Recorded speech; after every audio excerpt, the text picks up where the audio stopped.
Good morning, Canada. İyi akşamlar, Türkiye. Thank you to each and every one of you for being here with us today. My name is Hande Büyüknistan, and I'm a member of organizing committee at Viveka.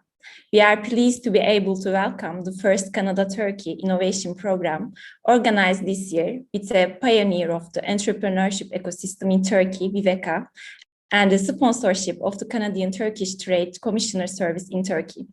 Bonjour et bienvenue au programme d'innovation Canada-Turquie, organisé pour la première fois cette année avec l'un des pionniers de l'écosystème, l'entrepreneuriat Viveka et le parrainage service des délégués commerciaux du Canada en Turquie. During the 2 days program, we are bringing together key actors in the startup ecosystem and leading corporations from both Canada and Turkey.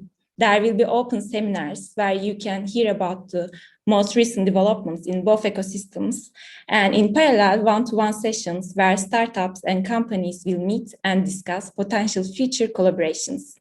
Now we would like to hear the vision set for this exciting program and this stimulating event. Today from here, His Excellency Gökar, the Ambassador of Canada to Turkey, Georgia, Azerbaijan, and Turkmenistan. The floor is yours, Ambassador. Well, thank you very much, Hande. It was very kind of you to first of all, with all your colleagues, organize this wonderful event. So this has not really worked for me. I'm very excited about this whole space of innovation and entrepreneurship, and as my staff will tell you, this is something I've been personally very passionate about, committed to, and I find very inspiring to work in this whole area.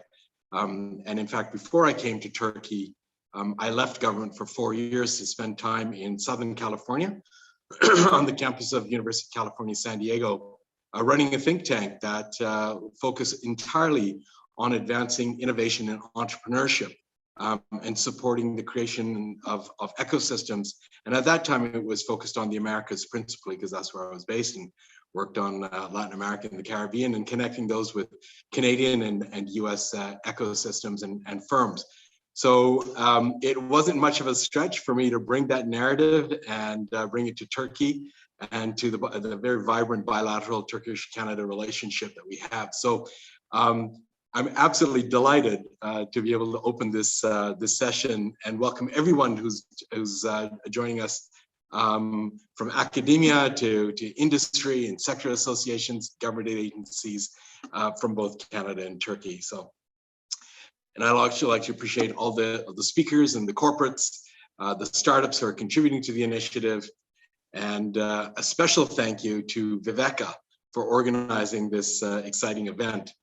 I was speaking with some representatives of Viveka, I think last week, and I joked with them that I wasn't sure if I was going to wear a tie today or not, because I learned that if I was dressed in anything more than a black t-shirt and jeans or chino, that I would be seen as a dilettante in the innovation space. But I'll run the risk. I'll let go of the tie and just wear a blazer to keep pace with my title, but also try to open some space into the innovation network and be able to connect with those who actually do innovation and not just talk about it.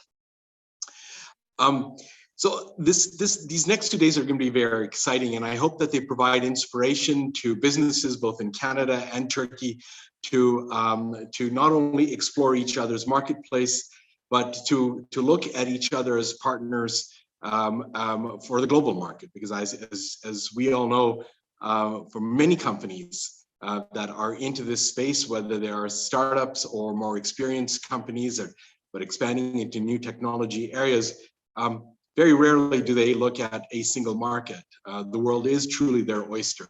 And so by looking at each other's platforms, both Canada and Turkey, and the regional markets that they offer, and the technology and the access to innovation and R&D in both markets, I think is what this is all about. And so the idea of this initiative is to bring our respective countries, our young entrepreneurs. I keep on saying young entrepreneurs, but there's such a thing as old entrepreneurs, but entrepreneurs of every stripe, corporates, business accelerators and incubators, investors and innovators together to network and share experiences and knowledge, and to discuss how to tackle some of the world's most pressing challenges, particularly as they relate to sustainable development as well.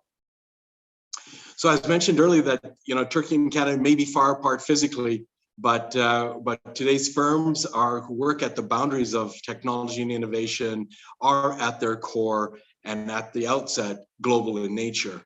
So I think this is an opportunity to really demonstrate how we can sort of bridge that Atlantic gap, if you will, and pull together companies and smart people with smart ideas and with commitment and passion to help advance each other's objectives, and perhaps either individually or collectively. They don't always have to be collaborative, but you can learn tremendous things from each other, and that's part of what this whole effort is all about.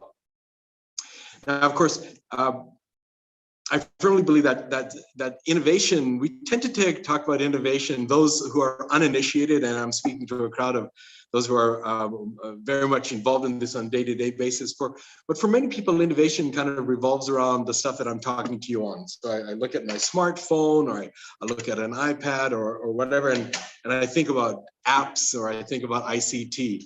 But for countries like Canada, and to a certain degree like Turkey, innovation takes place in what I call the real economy. And that's not to say that ICT is not the real economy, but if you're a natural resource-based economy, you have to think about innovation in agriculture, or innovation in water, or innovation in mining, because innovation takes place in all of these sectors. And I'm speaking to the converted here, but for those who are kind of joining in from other parts that maybe are just kind of exploring innovation generally, it's not just about ICT and apps, although that's a very important part of it.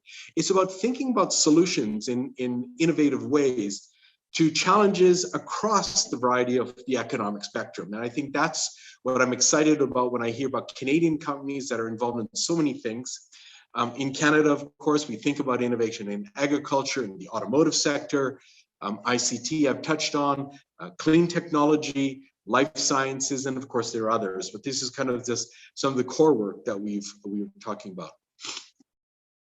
I arrived in the late autumn of 2019, and just literally within days of before my arrival, unfortunately I missed the spectacular signing event, but nonetheless, just around that time, Canada and Turkey signed a threshold agreement of the Joint Economic and Trade Commission, or Trade Committee, the JETCO as it's otherwise known. And that was the very first ministerial level Economic and Trade Commission meeting. And so, by any measure, the first event is always a success. The next event, which we hope will take place in the second semester or second half of this year, last year, of course, we had to postpone it because of COVID, is going to be focused specifically with an overarching theme of innovation. So that's why this is so relevant, because this event, these 2 days, are as part of the lead up to that event, and what the learnings, the conversations, the networking, the good ideas, the recommendations that come to government, the collaborations that we will see between companies will actually help shape and inform that next JETCO, or JETCO 2.0. And ideally bring along with it some commitment from governments and some renewed enthusiasm, although the Canadian government has been long supporting the area of innovation. So we're keen to connect our startups and our tech accelerators to work on the development of innovative networks and communities, and building the communities of entrepreneurship and the infrastructure, the hardwiring, if it will, of the innovation ecosystems between our countries. So as I mentioned, the pandemic kind of slowed things down and posed some serious challenges, both for us bilaterally, but of course globally. But I think it also underscored that building sustainable, inclusive, and prosperous societies are virtually unattainable without global action and international collaboration. And international collaboration has to take place in the innovation space as well. And so apart from our companies working at a global level, I'm delighted to see that so many of our universities and our industry leaders are already collaborating on a multilateral level on research platforms such as Horizon 2020 or the Eureka Network. And we're looking forward to seeing more of these collaborative projects moving ahead. So there are a number of, and governments can be complicated, and even though I work for one, it's complicated for me as well, that there are a number of players, more than 20 science-based departments and agencies that perform or work on science, technology, or innovation-related activities, including R&D and science, as well as in the support of regulatory and the policy mandates. So I'm not going to rehearse a full list of the 20. You're already involved with them and are probably more informed in many of the respects than I am. But of course, the Department of Innovation, Science, Economic Development, or ISED Canada, is the ministry that's principally responsible to support three strategies, and that's fostering the knowledge-based economy, advancing the marketplace, and supporting business. And that's, of course, led by Minister Champagne. And we had the pleasure of having, when he was the Minister of Foreign Affairs, and if you haven't met him, you will be inspired by his enthusiasm and his commitment to advancing innovation, and he's hardwired for it. And you could see it when he was at Foreign Affairs, and I think he's really in his element and enjoying his work. So I think you can count on him as being a keen advocate and a support of what we're doing. So, you know, government as a whole is looking at, and I won't go through a detailed list, you're involved with them already, but what is it that we do principally without going into a lot of detail? Well, we're involved in providing funding. So through granting agencies and tax credits or third-party organizations, to business associations, academia, third-party organizations, and others. We facilitate connections and promote science. So that's both domestically as well as globally. And we're cooperating globally to strengthen best practices and dialogue between countries, global science leaders and companies. And that's part of the effort that we're involved in here. So I don't need to tell you that where Canada stands on science and talent, that we have a very strong science, technology, and innovation capacity base, both in knowledge and in talent. And so this is reflected in the numbers, right? So Canada ranks first in the OECD for having the highest share of university or college graduates amongst working age population. So that's a very meaningful base upon which to build companies and to have individuals who want to sort of try out proof of concept or proof of viability and run their business practices. You need those supportive institutions around you, whether they're purely academic or tech accelerators within academic institutions. And of course, this is all by inspiring and inspired students from the world over that convene in Canada. And I think that's a wonderful thing that Canada can have to offer, and that we truly are a multicultural, multinational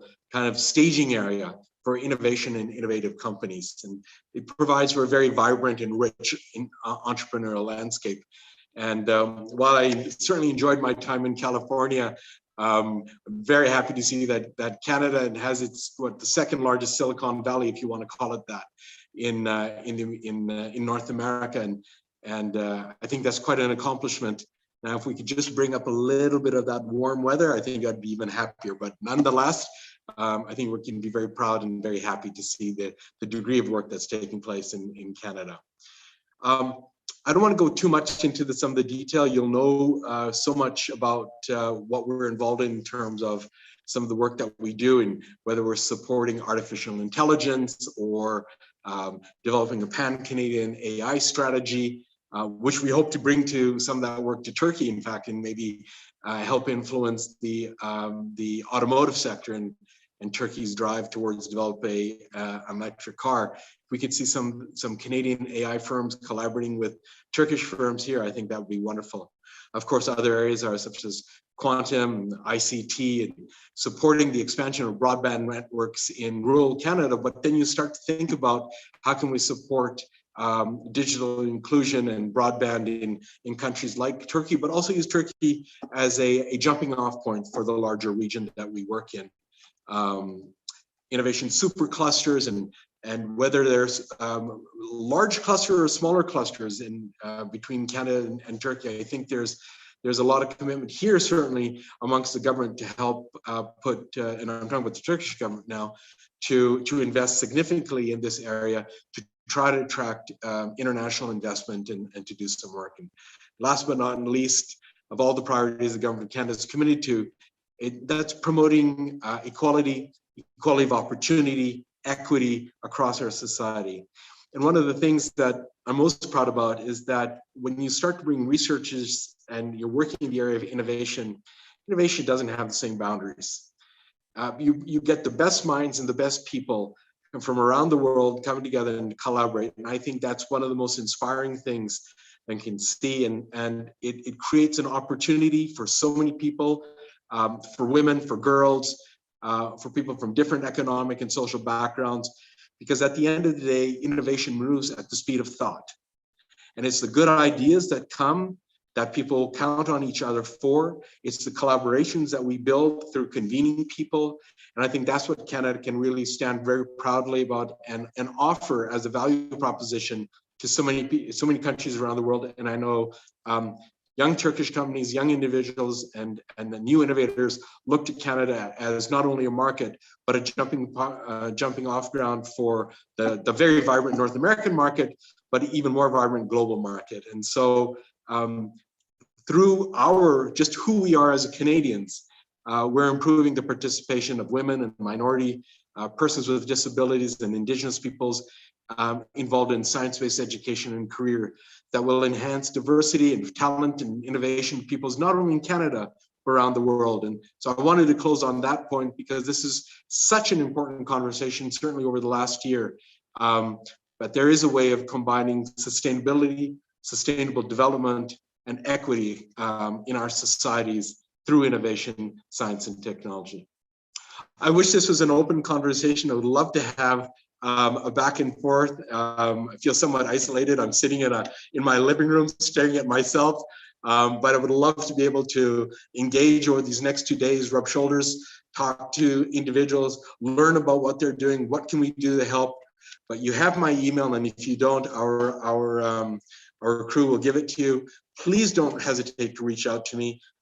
If it hasn't jumped off of the screen, this is very important to me, both personally and professionally. I think this is an area where Canada can make a real difference. I think this is an area where Canada and Turkey can make a real difference, both bilaterally as well as internationally. And I'm very happy to report that 2 weeks ago, I got my first and second jabs of Pfizer. And if there isn't a great example of Turkish innovation that's helping address one of the global issues of our time and probably of our lifetimes, this is probably a great example of that. So congratulations to the young Turkish entrepreneurs in Germany who developed the Pfizer BNT vaccine. But I think that's just one living example of what collaboration can really do. Thank you for your time. Thank you for your attention. And thank you for participation. Hande, back to you. Thank you so much, Ambassador, for supporting and joining the event. Now we will continue our event with the first panel. Our guest is Gina Saporlo. She is Business Development and Partnership Director at MITAX. MITAX is a nonprofit national research organization that, in partnership with Canadian academia, private industry, and government, operates research and training programs in fields related to industrial and social innovations. Gina. Great, thank you so much. I'm so excited to be here, and thank you so much for hosting me. Very amazing remarks by His Excellency, and I'm really excited to dive into a bit more of the nuances and the details that our ambassador had just spoken to. So I will share my screen here.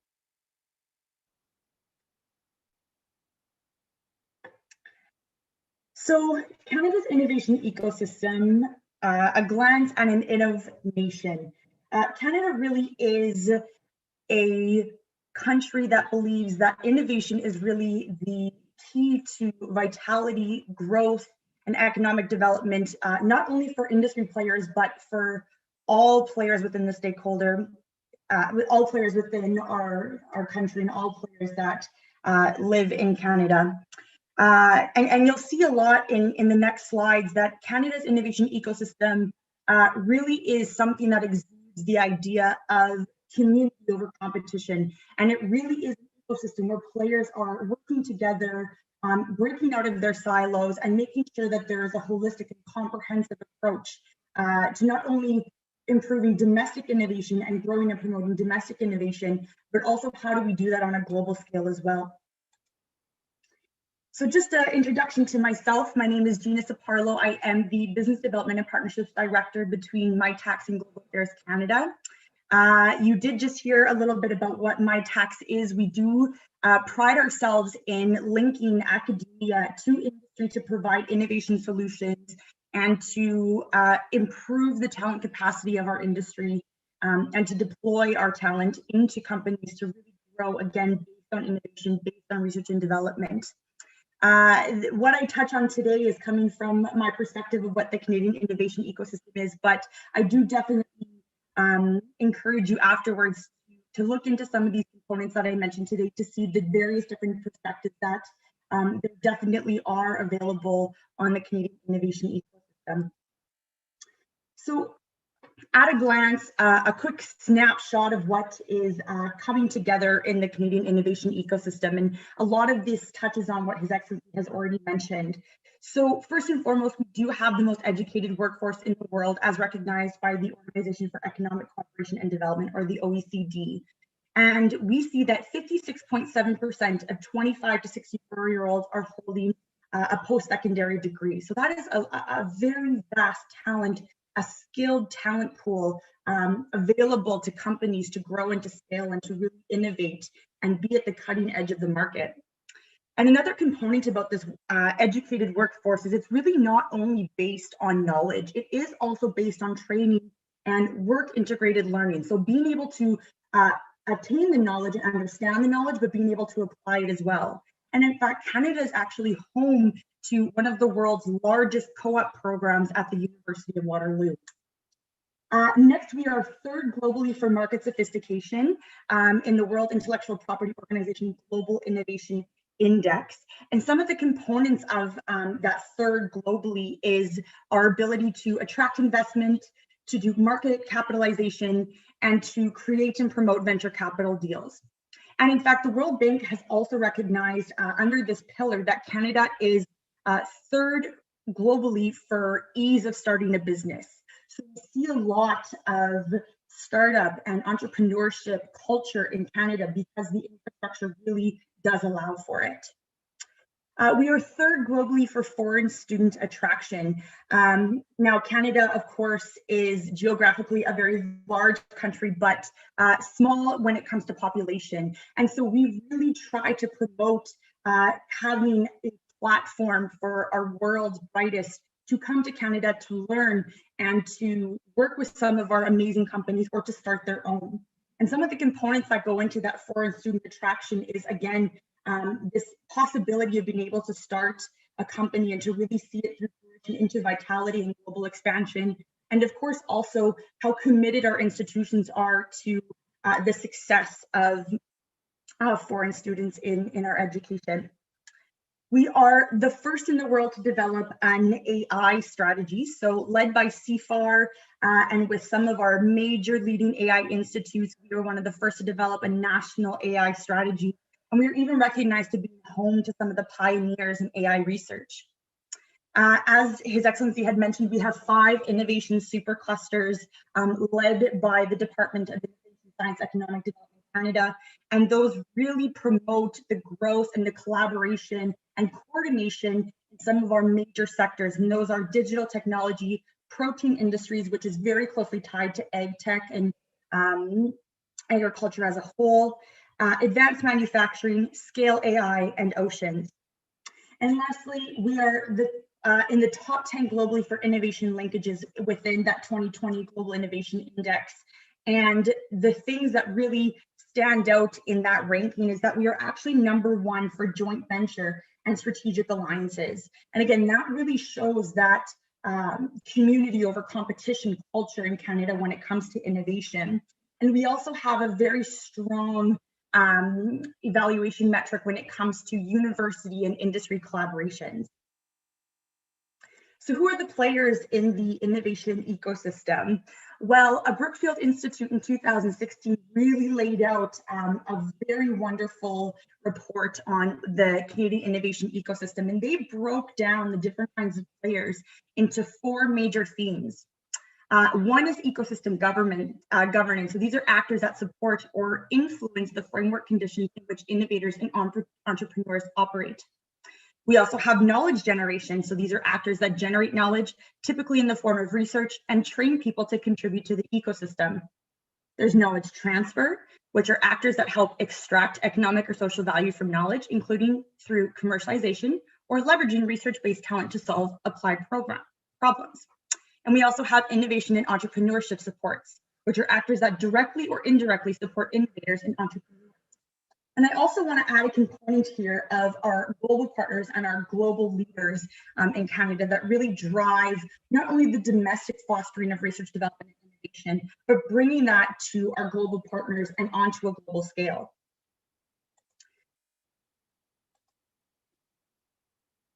So in governance, governance are the government agencies, not-for-profits, and policy think tanks that really lead that the highest level of policy thinking when it comes to innovation. As His Excellency had mentioned, Innovation, Science and Economic Development Canada is a government department that is there to improve the conditions for investment, enhance Canada's innovation performance, and increase Canada's share of global trade and build a fair, efficient, and competitive marketplace. MyTax is actually a product of ISED, and we actually just received $780 million in the last federal budget towards our programs to help companies again scale and grow for research, development, and innovation, and access that very highly skilled talent, both domestically and abroad.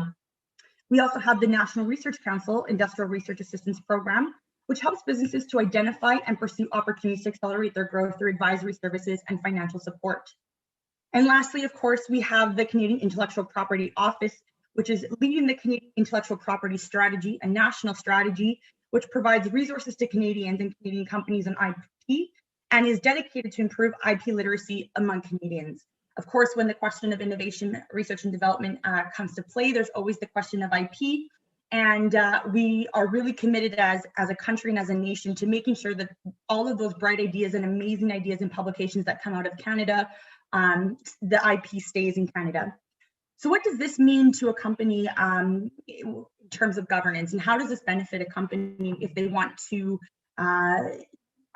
start a subsidiary or branch in Canada or to collaborate with a Canadian company?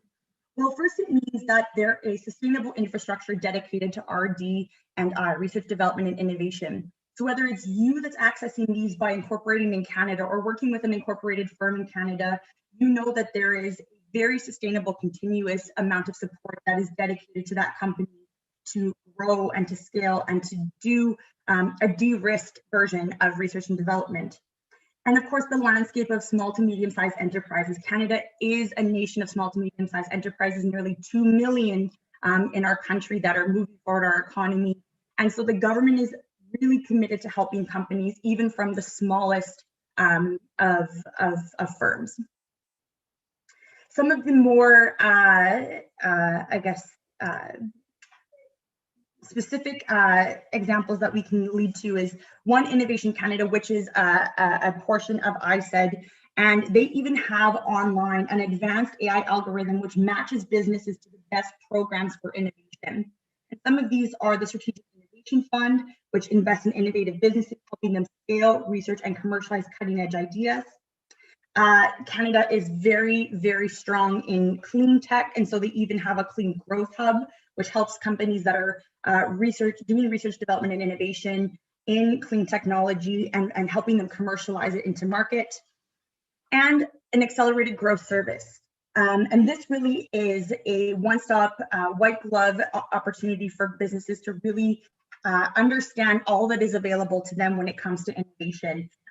Canada has a lot of opportunity dedicated towards research, development, and innovation. And so it's nice to have something like the AGS to really understand where to go. There's also the superclusters, which we mentioned prior, and they have matched dollar for dollar to the private sector in collaborative projects within their member network, their member industry network. And SHRED, which His Excellency also alluded to as well, which is actually a tax incentive for companies to do research and development, and allows investors to claim expenditures such as wages and salaries, contract expenditures, and overhead materials. The next players are the organizations that are dedicated towards knowledge transfer. And those are really the organizations that support making those ideas that are basic research or fundamental research and putting them into a commercialized state so that they can actually be into market. Some of the big players in this are research parks, science parks, organizations like MyTax, where I'm from, and also regional entities. This really supports companies in a way that they can access all of the amazing ideas. Canada is a leader in research and development publications or academic publications. And so having these different kinds of entities in place allows all of those ideas to actually be transferred into our economy and into our startups and into our entrepreneurs to enter the market and to actually take place in and to compete in the global market as well. So some of the more concrete opportunities, of course, is MyTax, which is where I work. And we, again, have money and programs and solutions to help companies access the highly skilled talent in our very, very prestigious and excellent universities and putting them into R&D projects. And even hitting all of the innovation continuum as well, including business strategy. So if there is a component of the business that needs support from an MBA student or a law student, this allows them to access that and to de-risk that talent pipeline as well. We have Amy, Mila, and Vector, which are very leading AI research communities in Canada that really bring together the best minds in the field and really promote the creation of new knowledge within the field, but also the vitality of the strength of Canada's AI sector. And we have Magnet as well, which allows for, it's an online platform which helps businesses connect to potential employees. We also have the knowledge generation and training component of the ecosystem, which is post-secondary institutions and funding agencies that help develop new knowledge, talent, and human capital in Canada's innovation ecosystems. So some of the major players that you'll see in Canada, of course, are the universities, college, and polytechnics. We have the CRCC, or what is also known as the Tri-Council, so NSERC, SSHRC, and CIHR. And we also have lots of other players as well that are there to create knowledge. And what does this do for a company, again, whether it's Canadian or a Turkish company?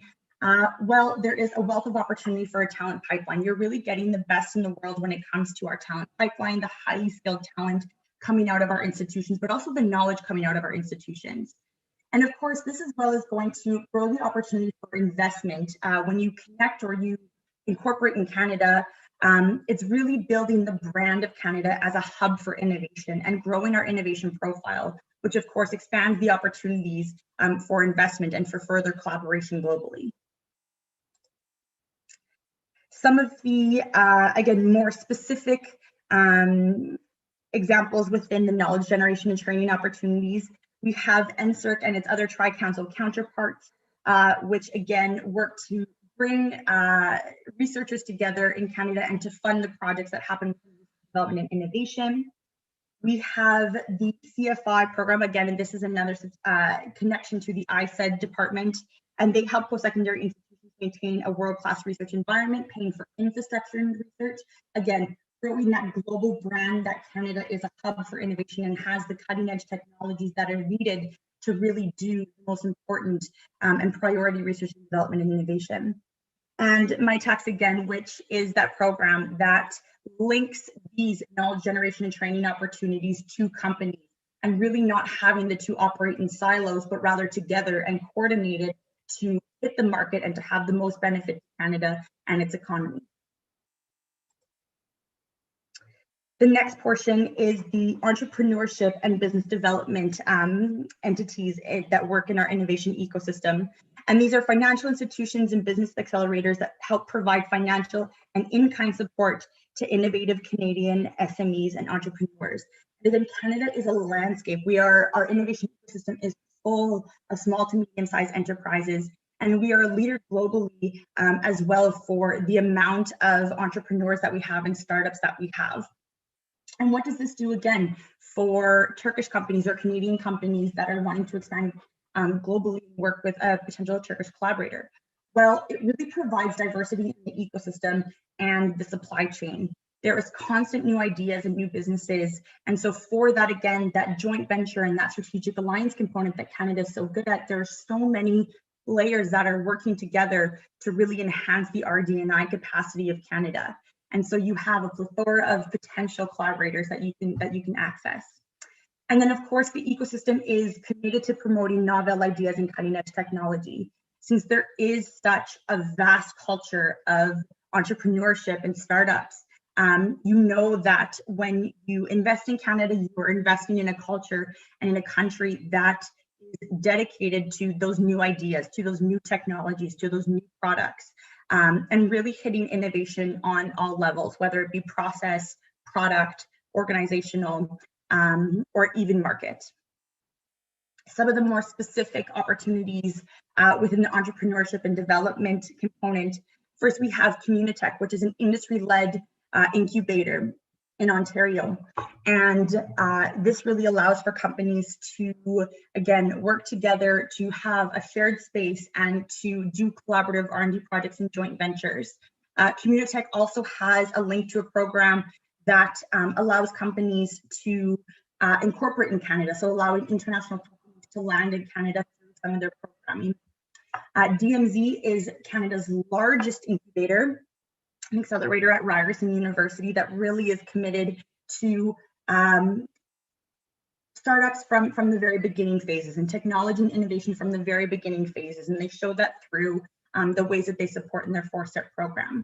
And then you have Business Development Canada, which also helps to fund and to give financial support to entrepreneurs and exclusively to entrepreneurs as well. So really that dedication, again, to new ideas, to novel ideas, and to startups. And then, of course, lastly, our global connectors. And so we have Global Affairs Canada and the Trade Commissioner Service here to support, again, bringing this amazing domestic ecosystem to a global scale.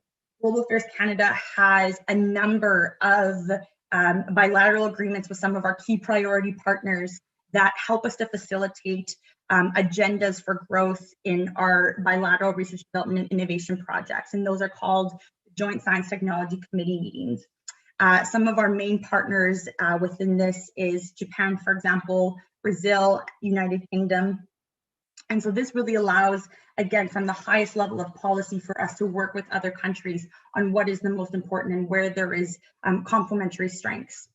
The Trade Commissioner Service is also a very powerful tool to companies, both domestic and international, to find out what is the best international opportunities when it comes to international and innovation, sorry, I should say. And they focus on 4 services really that they give to companies. So market assessment, market preparation, problem solving, and qualified contacts. So they're really there to support the full spectrum of what it takes to expand and to collaborate internationally when it comes to innovation. We also have Export Development Canada, which is there to provide information on how to expand globally. They give webinars and workshops on things to think about, even down to specific market information as well. And they also offer competitive financing to international companies to enhance their competitiveness and unlock business innovation.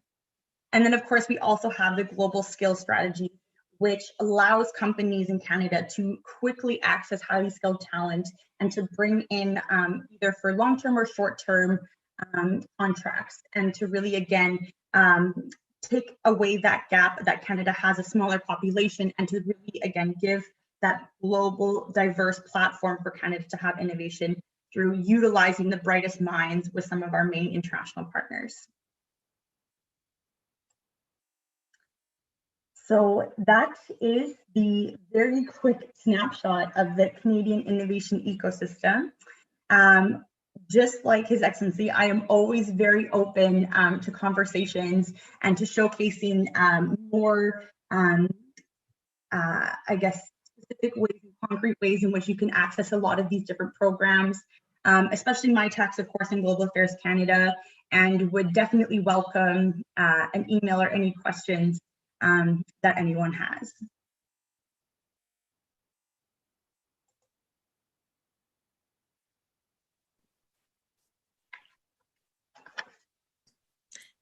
Thank you, Gina.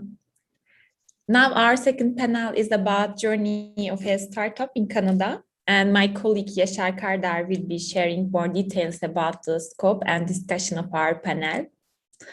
Yaşar.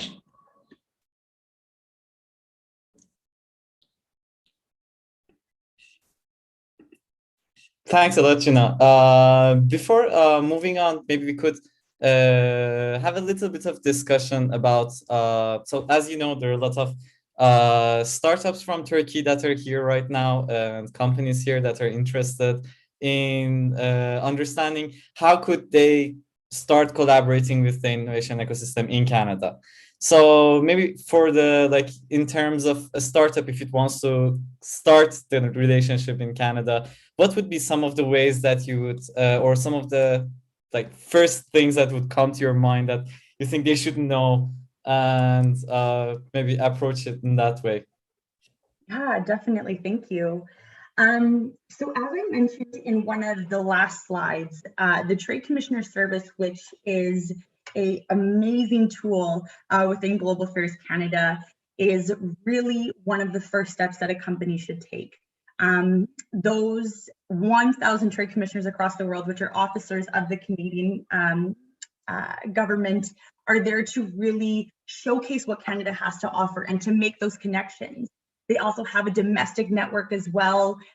So when it comes to figuring out regionally and specific connections that make the most sense for some kind of collaboration, they can really start facilitating the initial look at what Canada has to offer. Going from there as well, there are a lot of regional entities that are also very interested in helping companies to collaborate with their domestic firms as well. So if you look for example, here in Ottawa, we have Invest in Ottawa, and they have people who are there to, again, receive inquiries from international companies and connect them and to understand more regionally when it comes to either a province or a municipality, what is available specifically in their geographic region.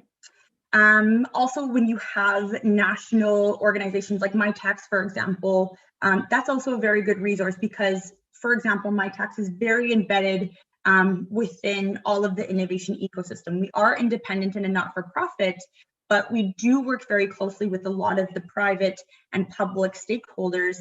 And so having that ability to network and to convene all of the different stakeholders, we can really well position a company to understand what their opportunities are and to link them to the right person if we are unable to serve them. Sounds great. And maybe we could, like, there is a couple of topics that we're also mentioning on YouTube as well. For this process, like maybe we could also approach it from the cultural perspective, like comparing to US or Europe. How do you see the advantage of like starting this collaboration with Canada, and how can progress from there? And what do you like? What do you think are the opportunities that are there basically as this road? Yeah, definitely. So I think one of the main differences that Canada exudes when it comes to innovation and how we compare globally, again, I really do think it's that community over competition culture.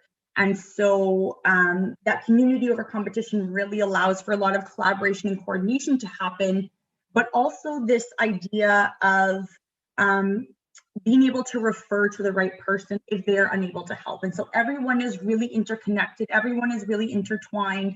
And so again, we do have a small population, which sometimes is seen as a detriment, but a lot of the times it's actually seen as something that can help a company because everyone is so connected. So if one person isn't able to help you, it's a phone call away to connect to the next person or to a different organization that's able to help you. So it's really that interconnectivity that I think is one of the main things. And why should people, choose Canada? Well, of course, that community over competition. But again, Canada really provides for a platform for not only domestic collaboration, and this is kind of complementing what His Excellency had added in his remarks. It allows for global expansion as well. Canada has 14 free trade agreements, especially even when it comes to our global skill strategy. We are really committed to having talent come to Canada to learn, to be trained, but also to be able to apply that into our companies. Unlike some of other countries where international students, for example, are very limited in what they're able to do when it comes to work. We are very open to really promoting that work integrated learning experience and applied learning experience. So again, connecting and being over competition. And then when it comes, again, just swinging back to the global expansion and global platform component, even when it comes to MyTax, for example, once you incorporate in Canada, you are able to actually utilize our programs to connect with all of our 17 different countries. And so you can connect with the UK if it comes to clean technologies, or you can connect with Singapore when it comes to artificial intelligence. So it really gives you, again, that platform to not only access Canada and all that Canada has to offer, but again, that larger global picture as well. This is very exciting. So here, I'm also curious about your own opinion on the changes that are happening with the latest developments or that are happening in the ecosystem. What are the ones that excite you personally the most right now, or the changes that you think that you're really looking forward to that are going to maybe come and have an effect in the next 5 years to 10 years, maybe, or even shorter? Yeah, definitely. I would say one of the things that really excites me the most would be the excitement and the support from all levels on really growing the capacity of our talent. And not only growing the capacity of our talent from, I guess, an academic perspective, although that is definitely something that is really embedded, but again, that applied learning experience. And so really going beyond the four walls of our research and learning institutions, be it universities or colleges, and making sure that those connections are happening, because people are really starting to see the value in talent and giving that talent opportunities to support companies to grow prior to their graduation. And of course, that also goes into giving our talent the possibility to connect internationally as well. There is a huge focus on having Canadian students connect with global collaborators and to do research or to do an academic exchange. And I'm excited to see the ways that impacts our business environment and our industry and innovation environment in the next years, once all of those students are now the leaders of our country and the leaders of our business environment, or even just once they actually enter into the workforce.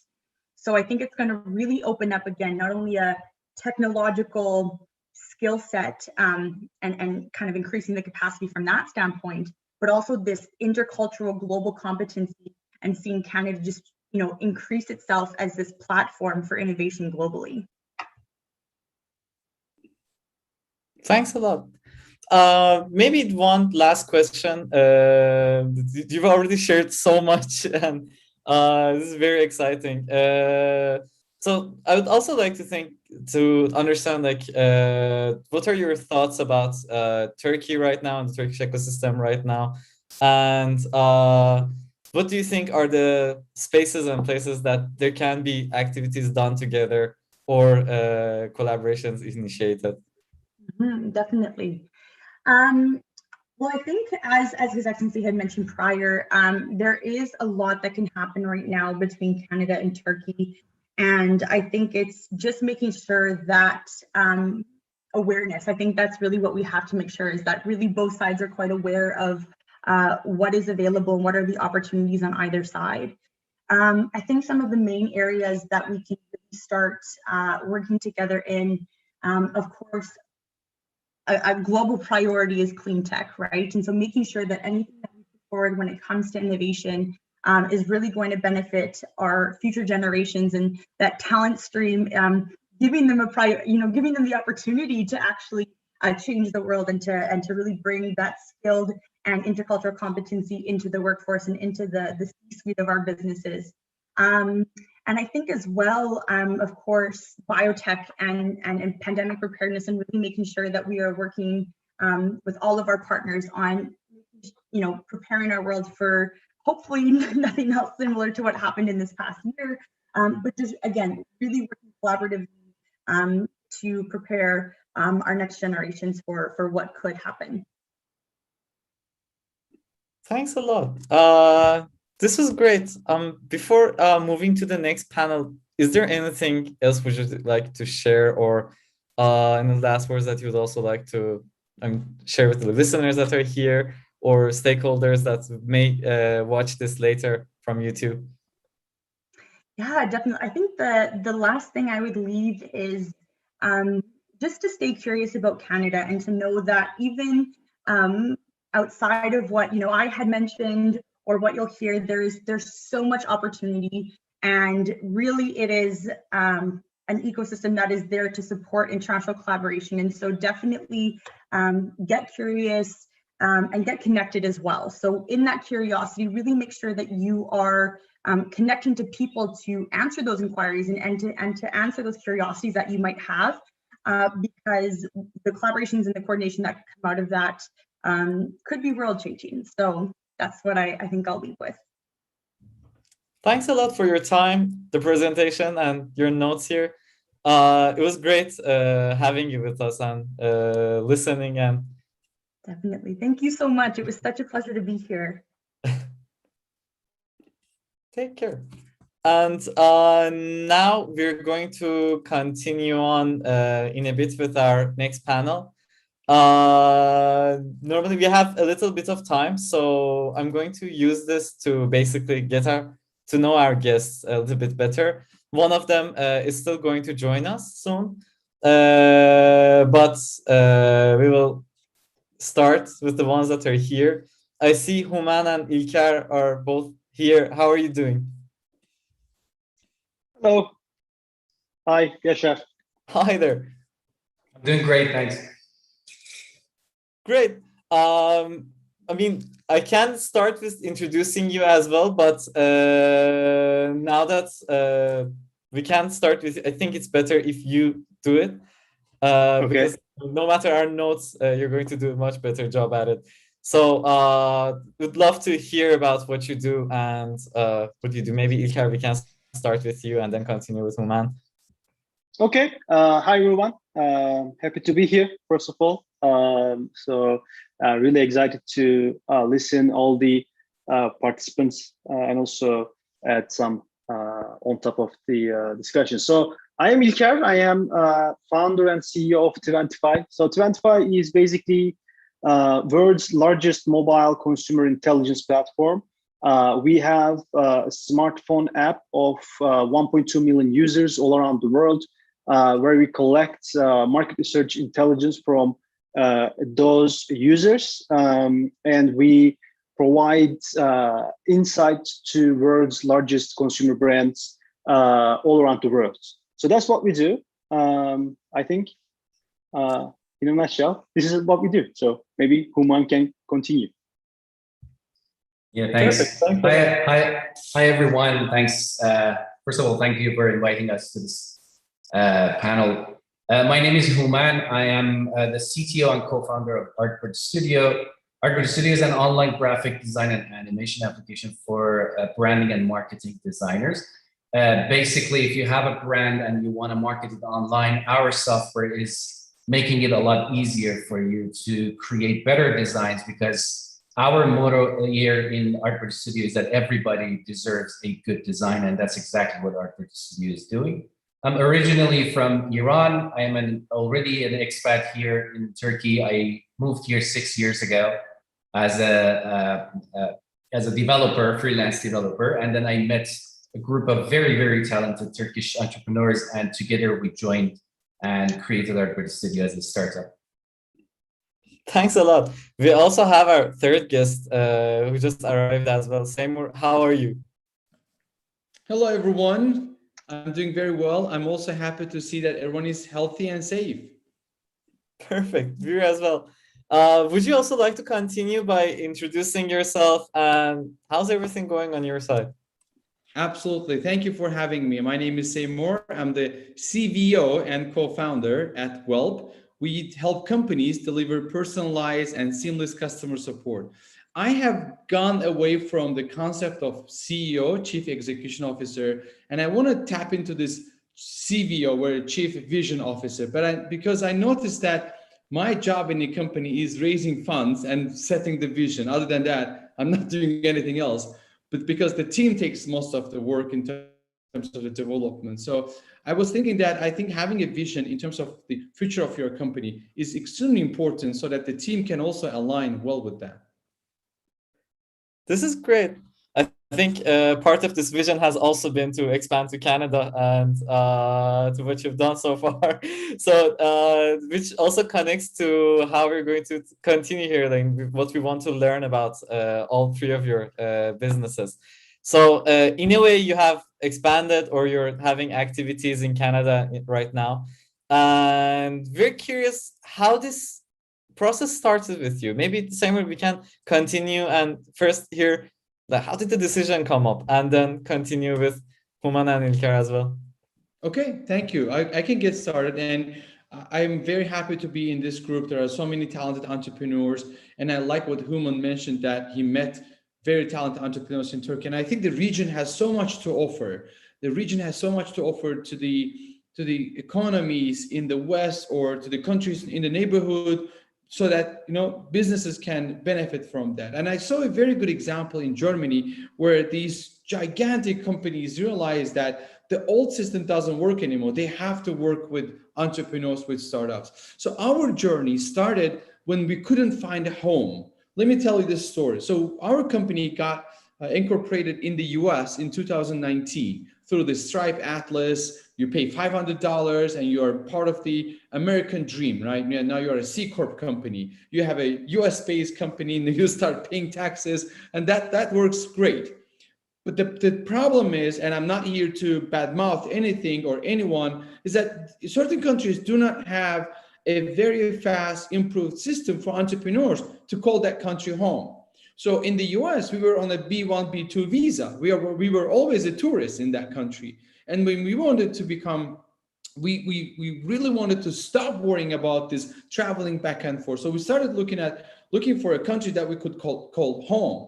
Unfortunately, and I'm highlighting this unfortunately, Azerbaijan is yet taking the baby steps in terms of the ecosystem development, the tech entrepreneurship. So as a country, we're taking those baby steps. So the country needs entrepreneurs that will go and then learn and then share it in one way or another. Either they will come back and share, or share it through the development team, share it with opening a home branch or whatever. So we started looking at London, because London is a financial center. It's like a startup ecosystem. We started looking at Europe. We also started looking at, let's say, the Netherlands. So when the Brexit happened, London fell out of the option. So when the Brexit happened, we were like, okay, London is not an option anymore. We looked at the Netherlands, and it rains all the time. It rains all the time. I can't handle the rain. And we started looking for a place where we could not only build our company, but also grow in a place where the rule of law, the kindness, and then having this community feeling, the community values, where our children will grow. So we found Canada, and back then we applied for NextAI. And NextAI, we were like finalists, but then it fell apart. We just didn't get qualified from the last round. But then we came across Techstars Toronto. I'm going to say this, Techstars Toronto is the greatest thing that has happened to our company, because it's like in Turkish, there's a word called barakat. I don't know if you know barakat. So it's like your wealth doubles, right? For some reason, it just doubles and triples. Since we got into Techstars Toronto, our MRR has grown 3 to 4 times. I don't know how that happens. I don't know. And the Techstars Toronto has brought so much value. This is the last thing I will say, and I will shut up. Techstars Toronto has brought so much value in terms of the community, the mentors, even our competitors are open to having a conversation with us. So that means big deal for us. Going forward to the immigration part, we have a dedicated immigration person. I don't know if it's right to say the name, but I want to say thank you to those individuals. They know who I'm talking about. I will not mention the names, but they are going out of their way, out of their schedules to help entrepreneurs. So we entrepreneurs deeply appreciate that. And that's how you build a country. That's how you build a country. So this is our story. Thanks a lot, Samir. Actually, like, there are 2 things that you share with Human, I guess. First one is being a foreigner in Turkey and then also expanding to Canada. And the second one is Techstars. Also Kubide. That's the kebab. Kubide, yes. So we have share 3 that things too. now. And the rice. So Human, would you also like to share how the process went for you? Yeah, of course. Actually, we had quite a similar experience. I also started by trying to move my my startup to the US. We actually applied for YC and then 500 startups and then Techstars Boulder, and we got into all of those programs. But every 3 times that we tried to do that, because of my nationality and because of the political situation between Iran and the US, unfortunately, I could not obtain my visa on time, or I wasn't able to extend it long enough. So the plan kind of blew apart. But the last time that we talked to Techstars Boulder, after I couldn't get my visa, they connected us to the guys in the Toronto program. And we were really, really shocked, and we were really happy by the way that Canadian ecosystem was so open and so inclusive to different nationalities. It was for the first time in my career that when I wanted to talk about something, nobody asked about my nationality, nobody cared about where I come from. They only cared about merit, and they only cared about what I'm doing and what I can offer to the ecosystem. And just as Samir had the same experience with Techstars, it was one of the best experiences that we've had during the time that we were trying to build our startup. And that's exactly how we ended up in the Canadian ecosystem. But at the same time, because we started in Turkey and we already built a small team here in Turkey, and we know that part of what we are doing, we can have have access to a great network of designers here in Turkey. We decided to kind of like split our forces between the 2 countries. So now we are headquartered in Canada, and we have a subsidiary company in Turkey, and both of them are connected to each other. It's kind of like we are building a bridge between these 2 countries. This is great. And maybe, İlker, I think you're the one that has gone at least one less country in the middle to expand to Canada. Would you also like to share your story? How did it start for your startup and company? Yeah. So, like, first of all, from the get-go, we built Twentify as a global startup, as a vision, right? So we always, had that notion of, we will make this thing global, not just in Turkey, not just in the region. We want to make this thing a global success. So that was the idea. But also, you have to be like, if you're building a startup, and I believe my dear friends will agree with me, if you're a startup, you have to be opportunistic, right? I mean, you have to follow the client, you have to follow the opportunities, you have to be where the customers are, where the opportunity are. So we started in Turkey. We had great success. We found a product market fit. We got funded. So things were going well in Turkey. but right away, I think it was in our second or third year, we decided to go outside of our home base. And after some research and experimenting with different things, we decided on the North American continent. So our goal was to expand into North American continent, not just US. Obviously, US is the largest one, but being successful in North America was a success. But looking at the pros and cons of comparing Canada and US, we decided to go with Canada. And I just took my backpack, bought a flight ticket, went to Toronto after a 7-8 hour flight, rented an Airbnb and stayed there for about, I think, 4 or 5 months the first time, just to feel the place, what it is like, how's the environment. Like, I think it's very important. Like, I've been to, I think, maybe more than 50 different cities all around the world. And the cities that has, the successful cities and successful countries, they have, you can understand the success in the streets, right? For example, if you go to New York, if you walk in the streets, you see this, people are just hurrying up, they just, minding their own business. Everyone is busy doing their things, but there's also diversity with everything, with the business, with culture. I sensed the same thing in Toronto. So from the get-go, I started, finding really interesting communities, developer communities, marketing communities, sales communities. Almost every night there was an event in Toronto that I could attend. And I realized after some time, I was like very hungry trying to attend every meeting. I think after a couple of weeks, I realized that I was, really tired of attending events.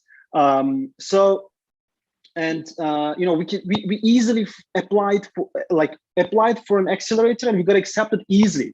And through that accelerator, we found many opportunities. We found clients, we found some team members that joined our team later on in our Toronto office. And so that's how it started. And as we get more and more clients, we increased our team and we started investing more and more to Canada. And it became our hub for our North American expansion. So that's how it started. But obviously, there were many advantages that Canada brought with it. So the first one is access to talent. So every year it's getting much better and better because there is an influx of immigration to Canada, specifically Toronto and Vancouver. And these are all smart people, like different talents, like developers, marketing people, salespeople, designers, creative people, investors. All sorts of people from all around the world are now in Canada. So that was very interesting for us. Whenever we released a job post, we got really amazing talents applying to that job. One of the things that I realized is that culture-wise, I think it's easier for a European or Asian company or a business to get used to better than US. So compared to the US, it's easier to getting used to the culture, to the business environment, because we also have operations in US. It's it's like day and night. So everything is very different compared to the US in Canada. So in a good way, in a bad way. So it's always the case, right? So what we found it to be, working in Canada was much easier for us. Like our business model is heavily depending on data and generating insights from data. And I don't know if you noticed, but Toronto is now the center of AI all around the world. It's actually the birthplace of AI. So there's really interesting things going on in terms of AI in Toronto. So it was also one of the things that was exciting for us when we started in Toronto. And also there are huge government support for startups, as Seymour mentioned and also Human mentioned. So we actually were able to expand into US through Canadian government support. So there was I think it was named Canadian Tech Accelerator Program. And what it does was, for certain type of companies, it was kind of giving office space in New York, in the middle of Midtown, in the middle of Manhattan. So it was provided by the Canadian commissioners in trade commissioners in New York. It was providing all sorts of legal advice, like legal support, marketing support, sales support. There were many trainings going on in New York. I think it was a month-long event, and I've been there. I've been to the event and I've been to the program, and it got us started in the US. So it was really unbelievable experience. So yeah, I'm really happy to choose Canada as our first global expansion step. That sounds great. Actually, in between the lines, while you were talking about this, you mentioned the 6 months that you were there with a backpack. And yeah, like hearing about that, like also reminded me of a story that like Human was sharing a few days ago with us as well. But I would like to first ask you and then continue with the same one, Human, with the same question as well. It shouldn't have been all roses like over this road, and there must have been challenges. It's not easy to just take your bag and go to another country for 6 months. Actually, it is.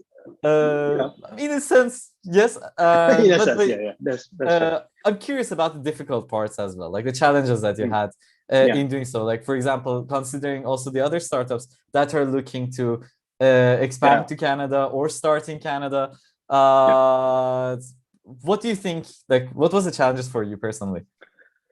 I think obviously there were challenges. It was not all, it was not a Cinderella story, obviously. So I think this is not specific to Canada, but obviously it's a different country, different culture, right? Even if I go from Turkey to Azerbaijan, which is, a close neighbor and, culture-wise it's very similar, there are many things that are different. So you have to adapt to that.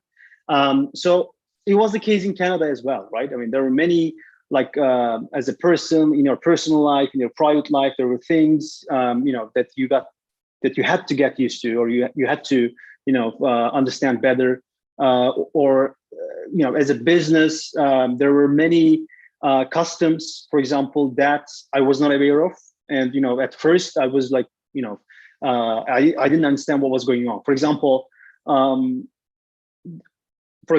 sales cycles are much longer than Turkey, actually than US as well. Like it takes longer to get a client to say yes to what you're offering, and also it's also a process for Canadian businesses to purchase something is a process for them.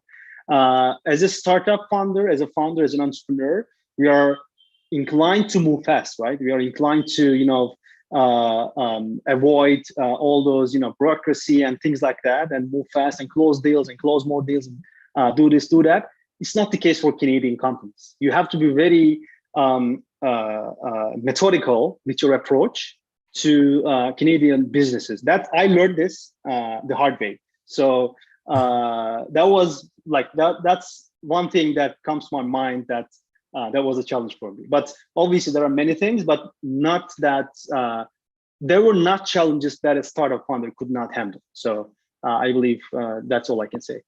That's a great point. Human, how was the process for you? You're pushing a dangerous button here. For us, it was a little bit different. Actually, I've never been to Canada, unfortunately. The day that I received my visa, the borders were closed.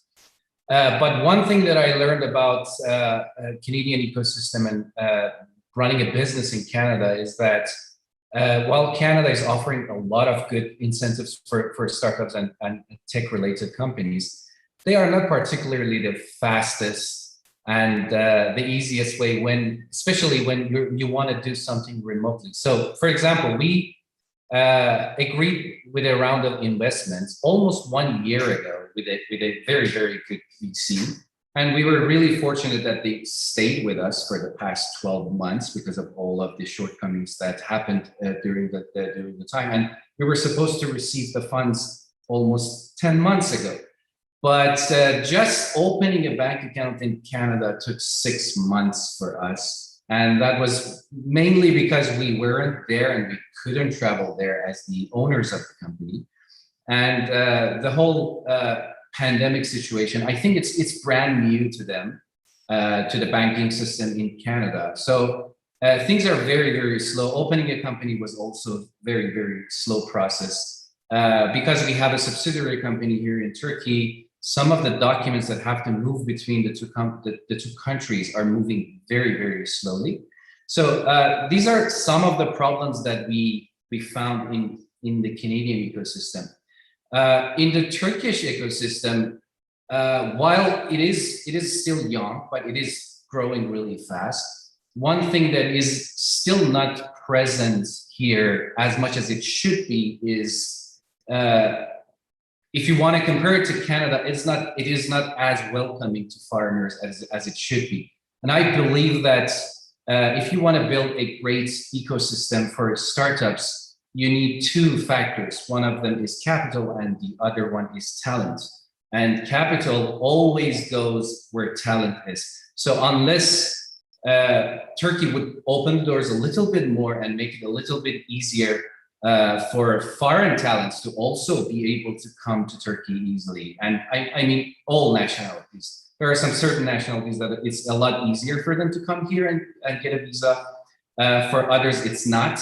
For me, it is not. And it's very ironic because in 2 days, I have to actually leave Turkey and come back in order to be able to just renew my visa. This is something very, very simple, and many other countries are doing it without forcing somebody to leave the country.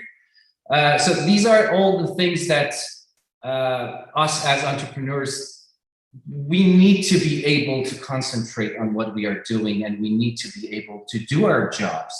But once you're a foreigner and once you are doing something away from home, there are so many obstacles that are unnecessary, and they could be removed by the government to help us focus better on our jobs and do things better. Thanks a lot. Seymour, I would also like to hear this from you. What were the challenges that you faced during your own travel and moving and expansion? It's a great question in terms of, but we have to define it like the challenge first, right? Is that the challenge or is it part of the procedure? It's part of the procedure, but we perceive it as a challenge because we expect things to happen much faster. But if you take into consideration that certain things happen with a certain pace or speed, and it has been like that for many years, then it's a challenge to us, it's a procedure to others. For example, I was part of Express Entry for many years, and after 4 times I gave up because I used to live in the US. So by the time my FBI fingerprint arrived, my IELTS expired. By the time I renewed my IELTS, my police certificate expired.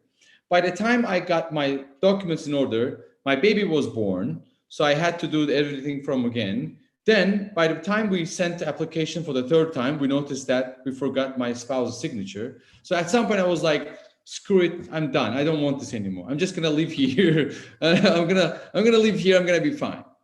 The procedure is like, but again, that's a typical procedure for the other side, but it's a challenge for us. Going forward, I think this could help us big time. And I think the Canadian Immigration and Citizenship is doing a lot of efforts to improve this, to work with entrepreneurs to speed up the process. What we notice is that there are work permits, there are startup visas, and I think the progress or the improvement has started.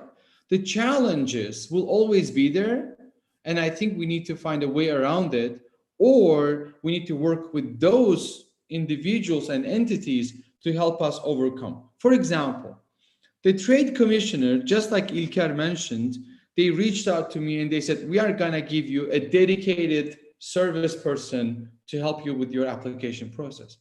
To me, it's a big deal. Someone from government is going to have a video call with me? That is a big deal, right? Someone from government uses a digital tool to join on a call with me to help an immigrant guy with dark hair to move to Canada. Now that's a big story. I really appreciated that. So I think, again, we're making a lot of progress. When I say we, now we're in the same boat. So we're making a lot of progress in this. And the country is doing a lot of stuff to help entrepreneurs to speed up that process. Now, will there be challenges further down the road? Absolutely. Do we have resilience as entrepreneurs to overcome those? Absolutely. Does the country do a lot of new things to improve them? Absolutely. Then what's left? I would say communication, asking without, like, you can't refuse a visa without talking to those guys, right? And we all speak English and we speak fluently, like ask us, for example. Then I would say down the road, down the road, I think it's on our shoulders. We just need to sit down and work, make things happen. And that's what entrepreneurs do. Thanks a lot. I'm going to come back to a few of the points that all three of you mentioned during this talk. And also, like, I see people are asking on YouTube as well. So first one was the thing about finding customers in Canada and how the sales cycles are different from Turkey. And I mean, I would like to ask it in this way. What are some of the things that you think an entrepreneur who's planning to start their sales in Canada or explore the market in Canada should be aware of, or how can we go about solving this? Maybe Ilker, we can start with you for this one. Yeah, I can only talk from the experience. Obviously, every startup, every category is way different than others. But in our case, we basically sell marketing services, right? I think the broadest term is marketing services that we provide to the businesses. So in our case, I believe my advice would be to be as open as possible with the customers. So in emerging markets, that's a common thing that we try to be as how to put it mildly, as protective as possible, as secretive as possible about our processes, about our own business. We tend to make things look bigger than it actually is. We did that, right? I did this in Turkey to impress clients, to impress customers, to get more clients. But in Canada, you don't have to do that. In fact, if you do that, it's a negative for you, because clients or customers in Canada, the brands in Canada, especially the big brands, large brands, as a startup, expect you to be just starting up, and they are okay with that. And they expect you to not to have all the answers at once. They expect this. So keep that in mind. Have an open conversation with your customers in Canada, and do not be afraid to talk to them. Talk to them. Always communicate with them. Get as much meeting as possible with them. I mean, now there is a pandemic and travel restrictions, but it's just one Zoom call away from you, right? Talk to them. Try to understand their business. Be open. Be honest about your business, but also relay your vision to customers. That's also important. So Canadian businesses are open, but also keep in mind that the sales cycles are longer. It falls in line with what Human said. Like if you're raising a round, if you're fundraising in Canada, it takes 2 times longer than it is in US or maybe even in Turkey. So I think that's part of the Canadian culture, but also that's part of a process-driven way of doing business in Canada. So they tend to have a process. They tend to think things over and over. Be patient. Always be with the clients during pre-sales and during the sales. I think that's from my experience. That's pretty much I can say. Great. Human, I think I would like to actually understand about how you started your sales in there as well, and like how you started getting customers, and what's something that you've noticed that's different? Well, I'm not the best person to answer this question. Actually, our startup is not the best example for this question. For us, we have never spent any money on marketing, and we haven't done anything related to the sales. It's a SaaS service, and it's a product that is useful to a certain demographic of designers. And all we did was, when we launched it as a private beta, we put it on producthunt.com, and after that, it just started growing by itself. Majority of our customers are in US and Canada combined. Almost 56 to 60% of them are in the US and Canada combined, but they all came automatically. We didn't do much about the sales. And so, like, for your while taking it in this manner, what was the biggest advantage that you would consider for having your business to operate in Canada specifically? You have to be closer to your customers, and as İlker also mentioned, you have to be closer to them in terms of time zone, and in terms of the language that they speak, and knowing their culture, and knowing who they are and how they are doing what they are doing. That was the biggest advantage for us, to be present in North America. And of course, we chose Canada over the US because of a lot of privileges that we can have in Canada. Thanks a lot. Seymour, would you also like to share on your customer development and marketing and sales? How did that process go for you? Absolutely. We are in the beginning of the process, so we're still taking the baby steps. We noticed that we're good in emerging markets, but we do not have that much user base in North America.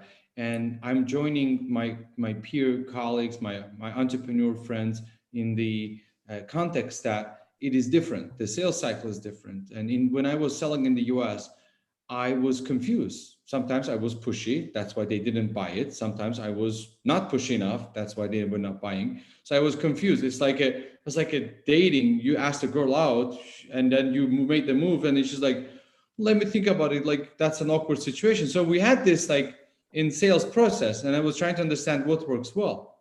However, going forward, we started talking with the mentors, and that's something Techstars Toronto did well. They introduced us to a lot of mentors, even the investors. And we started asking them what works well. They started guiding us in the right direction. One more thing that I really did well as a team, we did well as a team. We started reaching out to our competitors. We were like, okay, you think we're a competitor. We think that there's something we can learn from you. Would you be open to having a 20-minute conversation? Some of them said yes. And they were like, forget the competition, let's talk, which was remarkable for us. And some of them were like, no, you are a competitor, we will not be talking to you. And again, in both cases, we learned something. However, that being said, I think for successful sales process, we can't just sit in Azerbaijan and try to sell in Canada. We have to be there. And I think that's where the immigration comes in. If you guys, I'm gonna say this, if Canada believes in us, right, then help us move faster, so that we can meet with the customers and then have real on the ground conversation. The Zoom, the call, Google Meet, Microsoft Teams does not replace that relationship building. It can't. Building relationships matter. And I think that's when they bite, and when they trust, when they connect, and then when they see value. So if there's an ask that we could do from the immigration, from the trade commissioners, from the everyone who's involved in the process, that help us grow our sales by physically being present. Let's eliminate the bottlenecks as much as possible, so that we could travel, we could be with our prospects, we could be with our investors. You can't invest $1 million to the guy who sits in a Caspian Sea, caviar city, over the Zoom. No one's going to do that. They want to see me. They want to feel. Maybe I'm a short guy. Maybe I'm a tall guy. Maybe, I don't know. They want to see and they want to feel. Once they feel it, I think that's where the connection happens. Perfect. We're like in the last minutes of this panel. Before closing, I want to have one last question. What do you think a startup that is planning to expand to Canada, like at what stage should they be, or at what stage should they consider doing this? And what's one thing that you would leave with them? İlker, maybe we can start with you and then go in turns. Yeah, sure. It's a good question, but also it really depends on the type of the business, right? So I would say, I mean, if like the first one is if the business is well funded, they should definitely like try Canada because it's not cheap. Like the workforce is there's talent, but also even though it's not as expensive as US, especially with certain roles, it's not also low budget. So I think having a good funding, securing funding is important for a startup to think of expanding into Canada. But even if it's not funded, just like I did, they can take a backpack and they can go out and they can try, right? I believe it really does not matter the stage of the business, right? It's just a matter of whether they see an opportunity or not. But as Seymour mentioned, you have to be there. I mean, go and try. Like, stay there for a couple of weeks, couple of months, breathe the air, right? Because as a startup founder, especially if this is the early stages of the company, you have all the time in the world. Don't rush this. It will take years and years and years for you to get there. So why not spend just a couple of weeks or a couple of months in Canada and US, in UK, in Netherlands? Just stay there, try to interact with the communities and see whether it's a fit for you or not. So I think that will be my advice, humble advice. Perfect. Seymour, Human, would you like to also share any thoughts on this? Human, please go ahead. Take it away. I just want to say I agree with what İlker is saying. It depends on what kind of business you're running and if it fits the culture and the customer and the talent pool of the North America, then by all means, yes, move there. But if you're a very, very early stage startup, as İlker also mentioned, either find an incubator to help you enter the network of the investors and the whole ecosystem, or be well-funded, find an investor and move there with a great amount of funding. But if you're an entrepreneur, it means that you are not afraid of a little bit of trouble and hustle, and you're gonna make it. No matter where they leave you, you're gonna make it at the end. Thank you. Seymour? Joining my colleagues, my peers from İlker and Human, I would like to add last thing is that Canada has a lot of great accelerator programs. And I'm glad that İlker mentioned about the AI, that Canada has a lot of good programs that offer the acceleration program. I want to highlight Techstars Toronto. I want to highlight NextAI. Techstars Toronto has added so much value to our company. When we started the Techstars Toronto, we were 8 people. It's the 7th week of Accelerate program. Now we are 14 people. We started hiring and they pushed us. One of the mentors to the program said to me, and I still remember that, he said, be a big boy, put the pants on, go spend the money we have given you and hire. And that's helped us grow. And we noticed that when you hire the right people, the right customers also come along with that. So you start creating value. And I think the value proposition gets stronger and stronger. So my advice, my humble advice to entrepreneurs and startups with that, definitely try an accelerator program that has a good fit. Thanks to all 3 of you. This was great. Thank you. Listening to your experiences and learning about how you've done this and the challenges and that have been there as well. Thanks a lot. Now I'm going to give the word to my colleague Hande, and we're going to go for the next panel. Yeah. Exciting. It was great to hear journeys of the startups in Canada. Thank you all. Now our third panel is about growth for startup in Canada and Turkey. And we have Osman Hamid, the director creative Creativity, Entrepreneurship, Brilliant Catalyst in Ontario Tech University, and Aslı Kurul Türkmen, Managing Director in Endeavor Turkey, as guest speaker. My colleague and Chief Operating Officer of Viveka, İlter Haliloğlu, will be host of this panel. İlter. Thank you, Hande. Thanks, everyone. And I would like to welcome our speakers as well. Welcome, Osman. Welcome, Aslı. We have wonderful speakers. And I do like how the previous session ended, because it starts to talk about the different programs in the countries, how it supports the entrepreneurs about growing up. And it's let's continue and move on from there. So you're working in very valuable organizations in respective countries about helping entrepreneurs, startups to grow their businesses. So we would like to hear more about the dynamics of the two ecosystems in general, so to speak. Osman, maybe I can start with you. Welcome again. And when we talk about scaling up, about growing of the startups, of course, there are a lot of things that come to mind, but mostly around partnerships, investment opportunities, different grants, different programs, etc. So from this perspective, can you elaborate on the local support mechanisms in Canada and local partnership models that are established in Canada? Thank you, İlter Bey. It's really a pleasure to be here with you, and really excited to talk about our experience here at the Brilliant Catalyst. Just to give you a little bit of context, I work at a university called Ontario Tech University. It's located in Oshawa, Ontario, which is 40 minutes away from Toronto. And our focus on Ontario Tech and our differentiator is within certain areas that are very relevant to the event that you have here, which is clean tech is a big thing for us, and digital solutions in every type of form is a big thing for us. So from the programs that we have, the researchers we have, and the type of commercialization activity that happens, we have a lot of alignment with the topic that you're covering through these 2 days.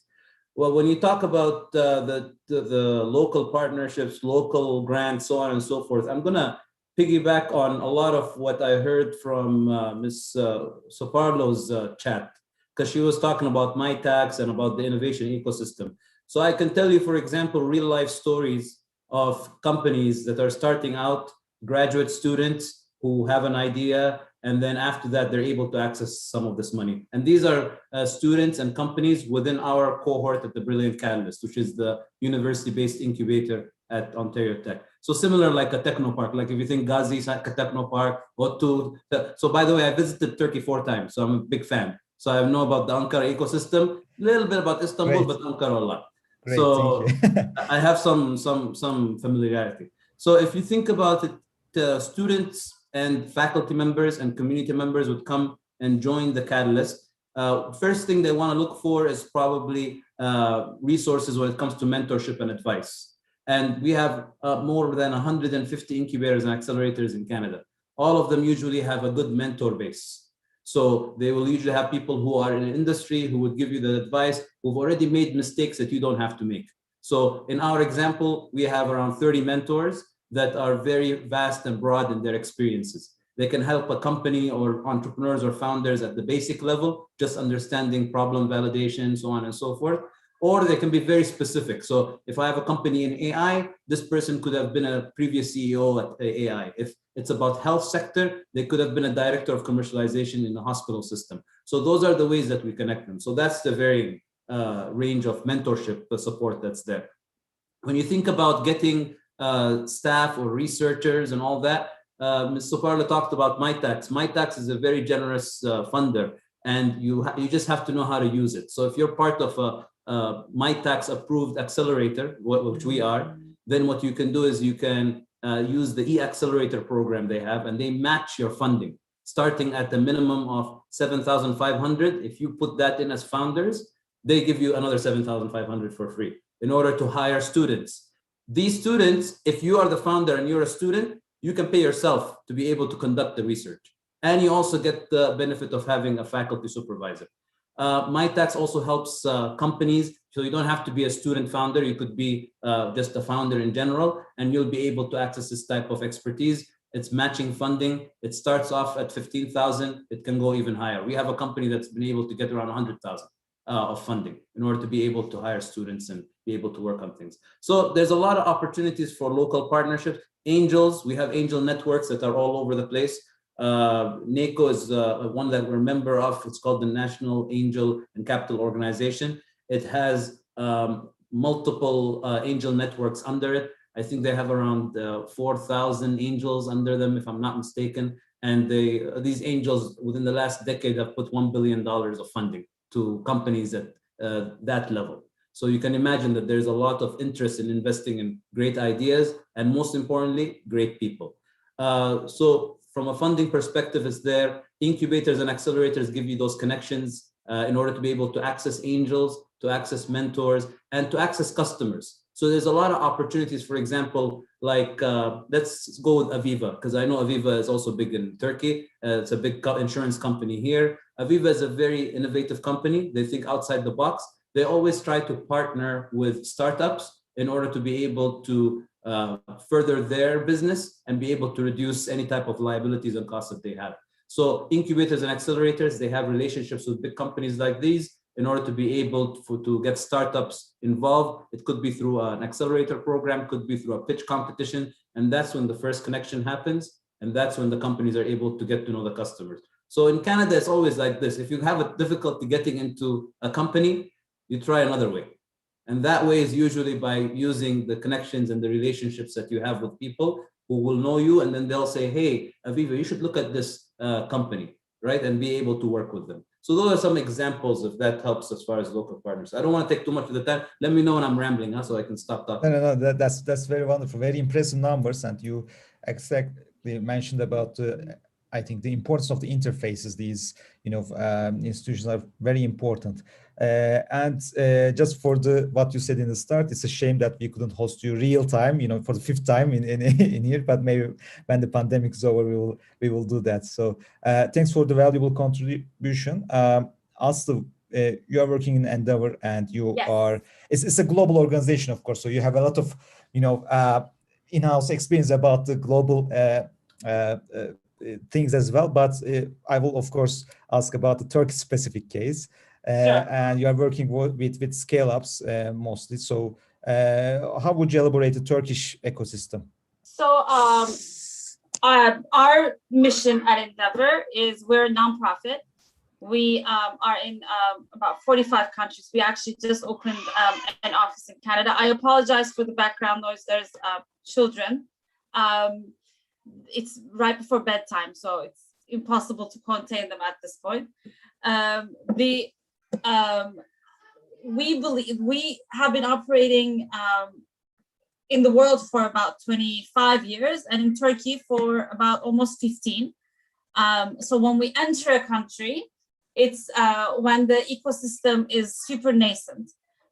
But now we've been here for 13 years. So we've seen how fast it's grown and how far we've come. We focus on scale-ups because we think that's where we add the most value being a global organization. Since we open up, where we add the most value is our global mentorship, access to markets, and access to finance. So to be ready for sort of like Endeavor level support, the startups have usually, it's better if they've come a little bit some way. We do have some programs that deal with earlier stage companies too.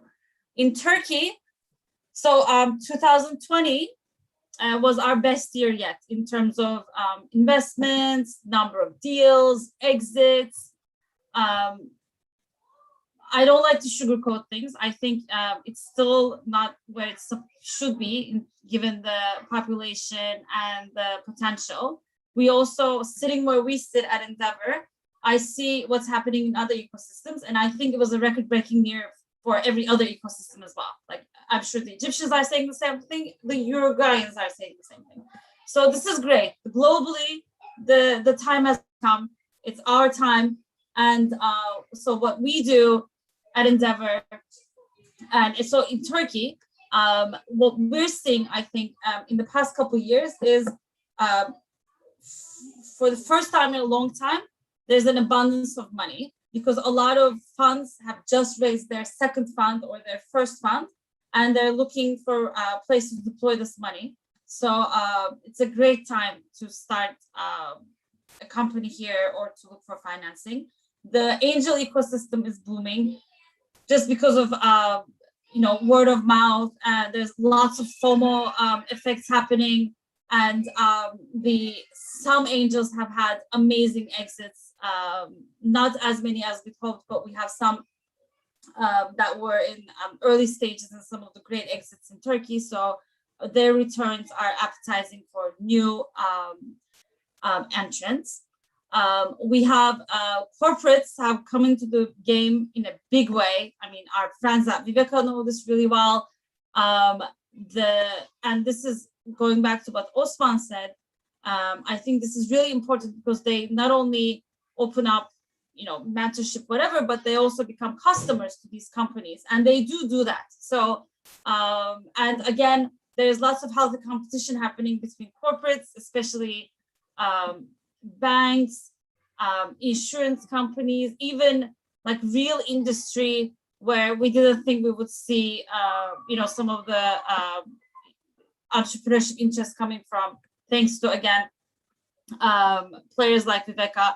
We're bringing them into the ecosystem in some sort of like open innovation programs where we match them with entrepreneurs. There's lots of hand-holding going on, and I think that's a good thing.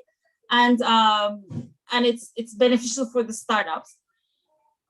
We do warn some of them against, going from program to program, competition to competition, because sometimes that becomes like the next target, whereas really the target is like building your business.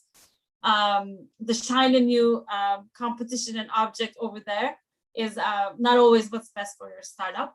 I think what's interesting for us is, for our friends in Canada, for example, obviously America is a natural market, right? And you have the benefit of speaking the same language, lots of shared culture.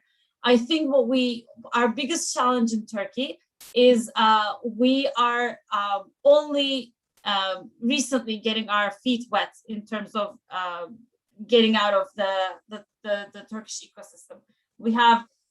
We are blessed with a young and vibrant population, but it's not enough to build billions of dollars big businesses. And of course I think it takes practice. So we need that first generation to succeed to come and help the next generation. And we're seeing some amazing results in that, against all odds, might I add. This is really showing the resilience of the Turkish entrepreneurs. It's companies like Insider, they're really doing amazing with, up until recently, very little resource. So I think what you'll see in the Turkish ecosystem is that Turkish entrepreneurs are extremely resourceful, very scrappy, and they have are now I would say about 3-4 years ago, it was Turkish companies reinventing themselves to go global. Right now, it's companies that are born global. So they happen to be based in Turkey because of, the founders live here, talent is here or whatnot, but they're global from day one.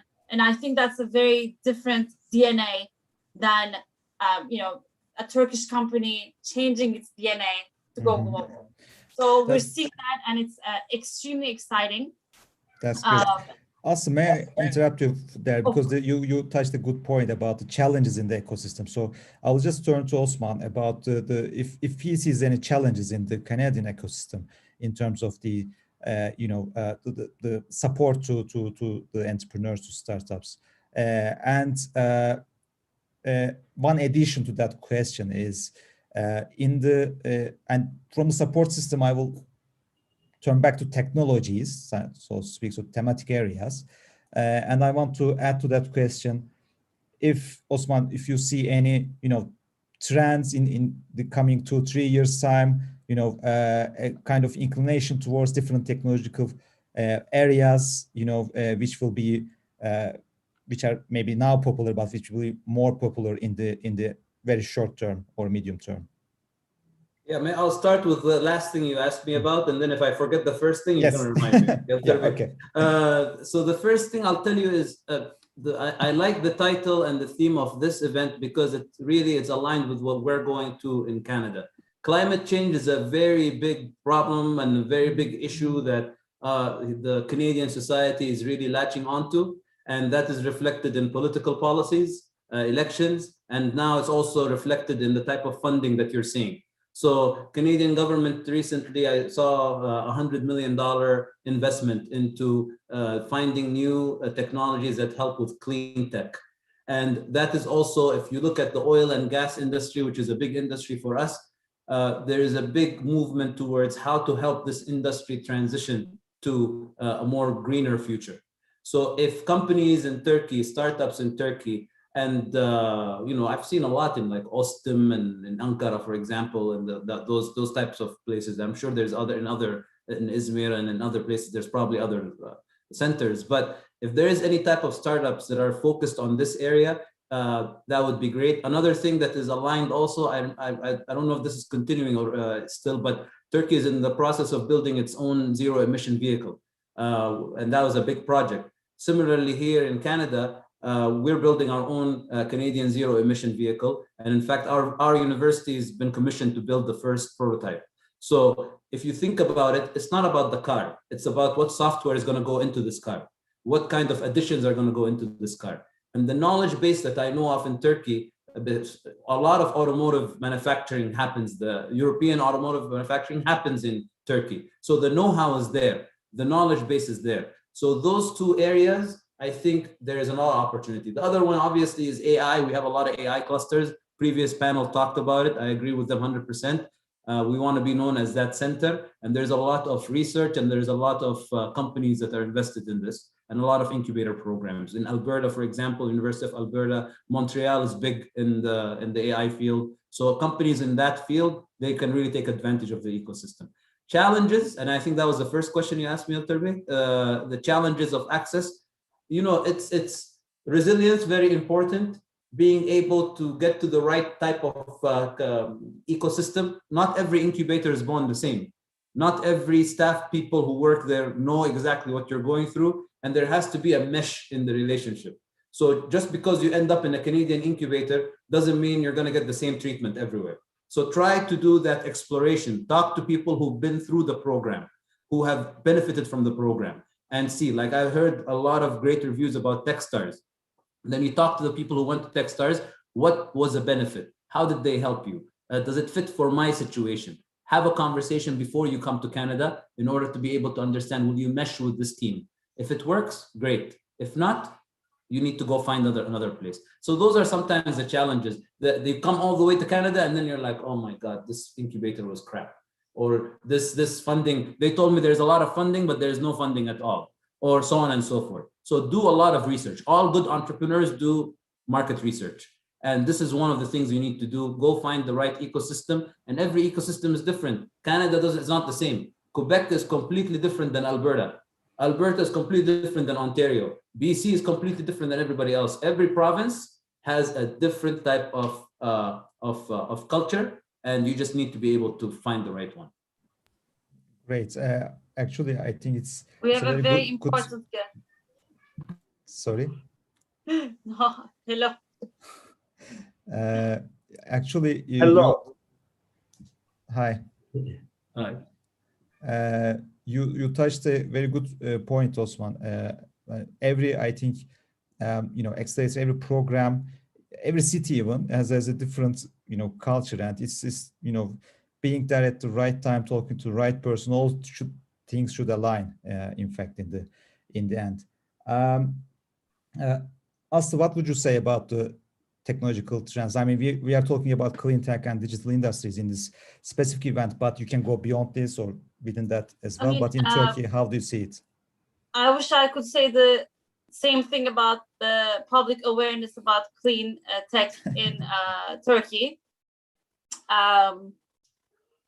Unfortunately, we are not at that level of sophistication yet in terms of our awareness.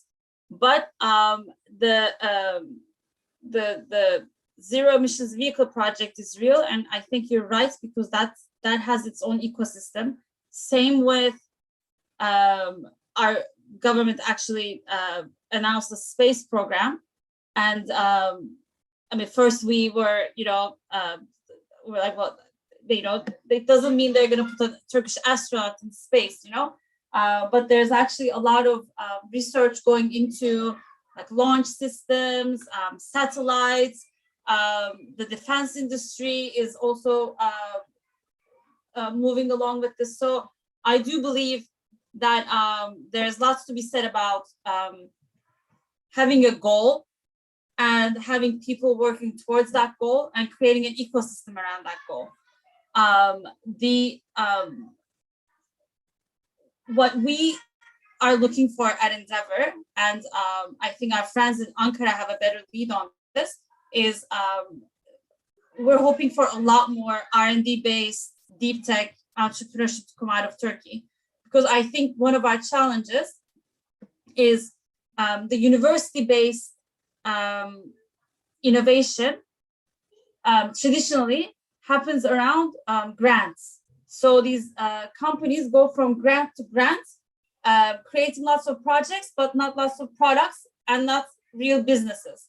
So I think the awareness that has come up in the past couple of years around building sustainable businesses and not being dependent on government grants and the government has actually turned its whole grant making program on its head and is now licensing it through other organizations, and it's emphasizing mentorship, because everybody has seen that just like giving people money for projects doesn't turn them into sustainable businesses. So I think we're actually on the cusp of seeing some really interesting deep tech businesses coming out of Turkey just because of this paradigm shift.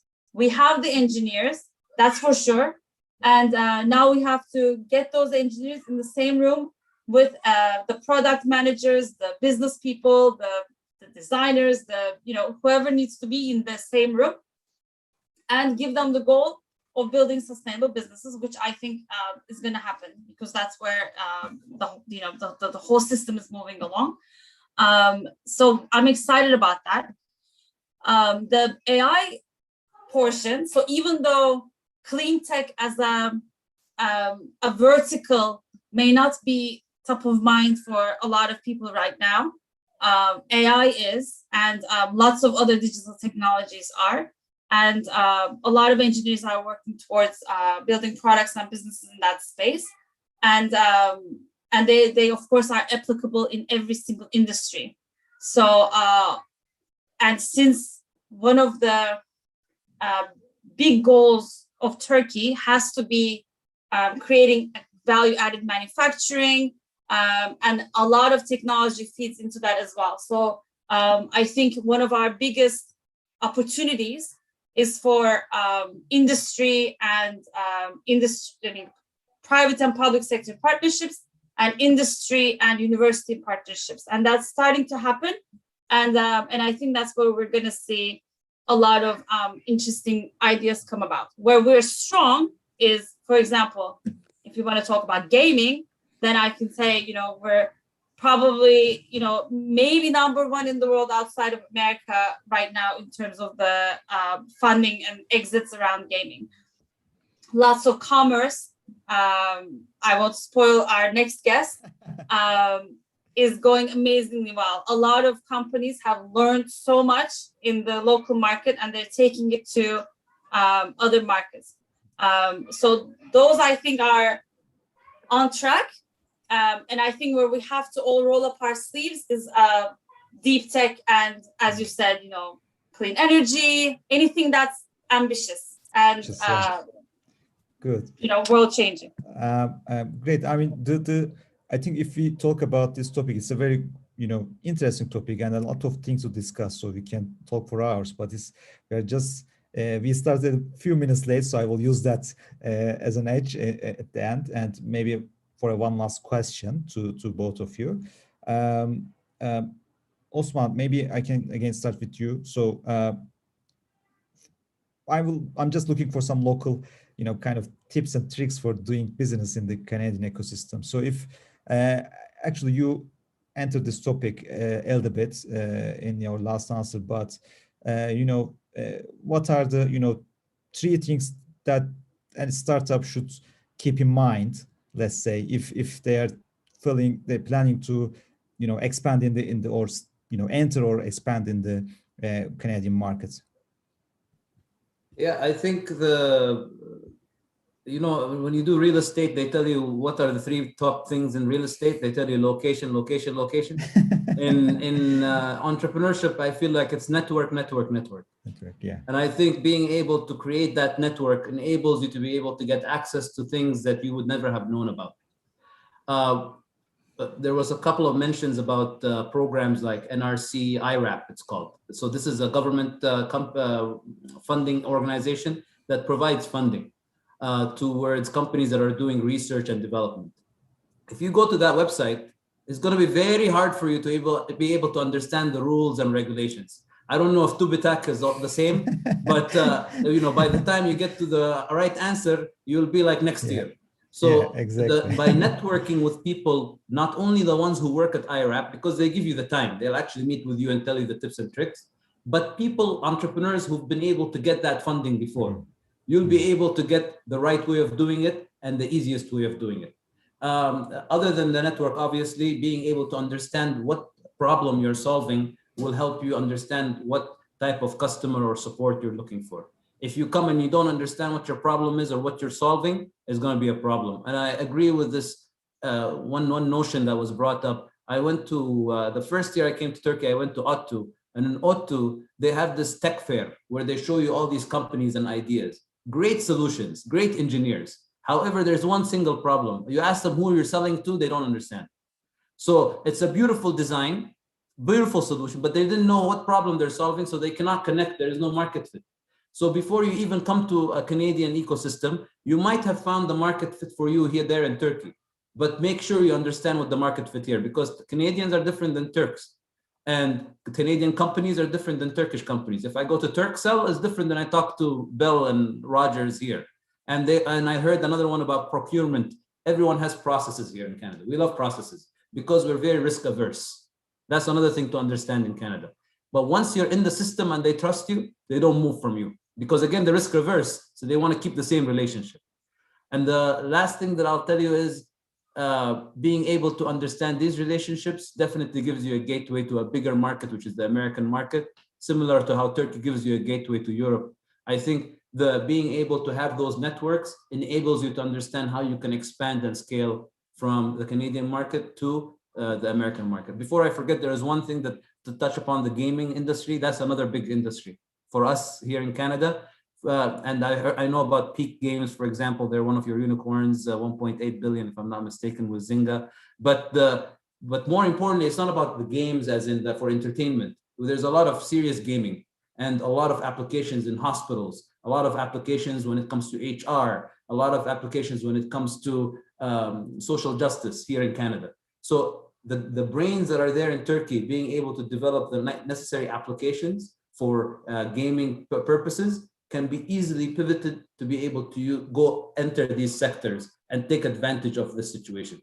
So gaming is a plus that you guys have. And by the way, short plug, Ontario Tech has one of the best game development programs out there, and they know how to do the serious gaming business. So if you ever want to do a partnership with a university when it comes to gaming, when it comes to nuclear engineering, because that's clean tech, we have one of the only nuclear engineering programs, and software engineering. Those three programs, amazing programs that you can partner with.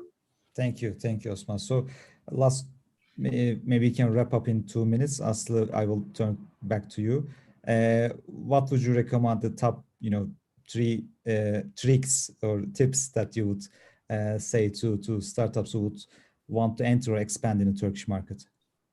I mean, I think that I agree with most of what Osman said. Your network is really, really important. Make sure that you speak to a lot of people on the ground. B2B and B2C are entirely different. I would say that B2B is, same everywhere with like the processes, and Turkish corporates are not much different. And I think that, be ready to adapt and be quite agile, enjoy the ride. But it's in terms of I think there's lots of curiosity and sympathy and excitement around startups that want to enter Turkey. So use that to your advantage. I think that there's so much, especially in the fields that you're talking about.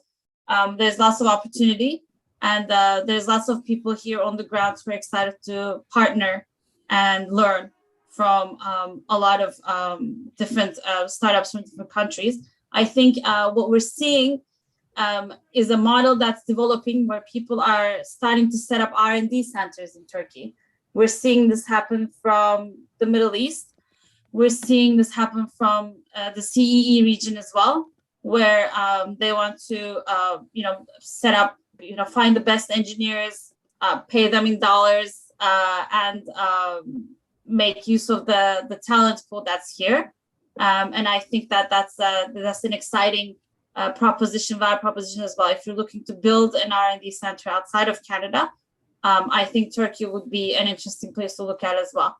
Thank you, Aslı. Thank you, Osman. Thank you, Aslı, for your valuable comments. I think we got some very good insights for startups in our respective ecosystems. Now I will turn back to Hande for our next session. Thank you so much. Thank you. Bye-bye. Teşekkürler. Ozan'cığım, iyi şanslar. Thank you all.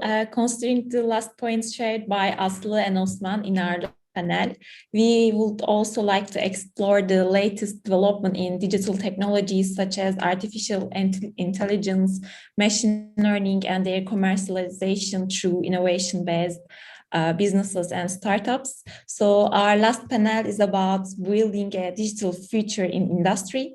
We have Sedef Koçak, project manager in Vector Institute for Artificial Intelligence, and Ozan Acar, executive committee member and chief of corporate affairs in Trendyol, as our guest speakers today. Welcome both. Hello. Thanks for Hi, Hande. Hello, Ozan. Hello. Nice to be here. Actually, I want to start with Sedef. Welcome, Sedef. You are working on artificial intelligence in Canada, so we would like to hear the state of artificial intelligence in the startup ecosystem of Canada. Sure. Again, thank you very much. It's been a great honor to be here with you all, and hopefully I'll express some things and some insight what's happening in Canada. So as Hande mentioned, I'm a project manager at Vector Institute, and I'm with Vector Institute since 2018. I'm working with our sponsors, means our industry sponsors. We have around like 40 plus industry sponsors at Vector, and then I'm working with them. And I provide AI project development and management to support collaborations between our industry sponsors, as well as our industry sponsors and our researchers in building and applying innovative AI technologies to address some of their challenges. So going back to Hande's question, so I'll start with the Pan-Canadian AI strategy. You'll probably be familiar with. So it is the world's first national AI strategy. Was established in 2017 in Canada. And along with the Canadian National AI Institutes, AMI in Edmonton, MILA in Montreal, and Vector Institute in Toronto. And they were found by support from federal government, provincial government, and private sectors. And there are three objectives of this strategy. One is attract and retain world-class AI researchers by increasing the number of outstanding AI researchers and skilled graduates in Canada. And they foster a collaboration AI ecosystem by establishing interconnected nodes of scientific excellence in three major centers that I mentioned earlier. and advanced national AI initiatives by supporting a national research community in using AI through training programs, workshops, or other collaborations. And this initial government investment in Canada and on the AI talent attracted commitment from private industry to build corporate AI R&D facilities. And they also brought direct investment from venture capitals to commercialize research in AI-focused startups. And currently, there are a number of key drivers of the Canadian AI ecosystem. So one is world-class AI talent and retention that talent. Another one is AI research institutions and enterprises and their investment. It could be private and public, and venture capitals and AI startups. Those are the key drivers of the current ecosystem. And Canada is now one of the, let's say, top countries of producing and attracting machine learning and AI researchers, as well as the data engineers and scientists. So over the past, let's say, 2 decades, Canada's AI research leaders collectively trained around over the 2,400 master and doctoral students, so which is important. Another one is that those 3 institutions together, they supervised around, let's say, more than 1,200 AI trainees. So attracting the world's best machine learning researchers is also a catalyst to grow the talent of this ecosystem. And then I also mentioned that the second driver is a retain a talent and sustainable job market. And we recently released a ecosystem report. According to that report, in 2019 and 20, demand for AI talent was strong, around a 45 to 50% of Canadian business planning to hire externally for AI-related roles, so which is important. And it's also estimated that around more than 3,500 new AI jobs created only in Ontario during 2019 and 20 period. So I think this is also gives a momentum for the ecosystem. Another key driver is a private sector participation in the Canadian AI ecosystem. This participation has been seen robust over, let's say, past 5 years, and corporate research labs, along with the research institutions and traditional enterprises, are increasing not only their focus on, but also their use of AI technologies. So, for example, recently more than, let's say, 35 or 40 companies have invested in AI research lab in Canada, including Royal Bank of Canada, and TD Bank, Microsoft, NVIDIA, Google, Samsung, you name it. So these R&D labs are concentrated mostly in Toronto, Montreal, and Edmonton and Vancouver. So I think the collaboration with research scientists is very essential to those industry investments, and then those investments brings material value to the private sector. Say, for example, in Vector's ecosystem, we work with our sponsors, AI labs, and we have found that the close two-way interaction, sharing ideas and experiences between researchers and industry practitioners has generated some of the best results for our industry sponsors. And last but not least, venture capitals and AI startups are one of the significant components of the AI ecosystem, especially Toronto, Montreal, and Vancouver, I mentioned earlier. They've seen a robust growth on the startup activities over the, let's say, past 8 to 10 years. Overall, private investment in Canada has grown significantly and even faster than the major countries in areas, especially for the hubs.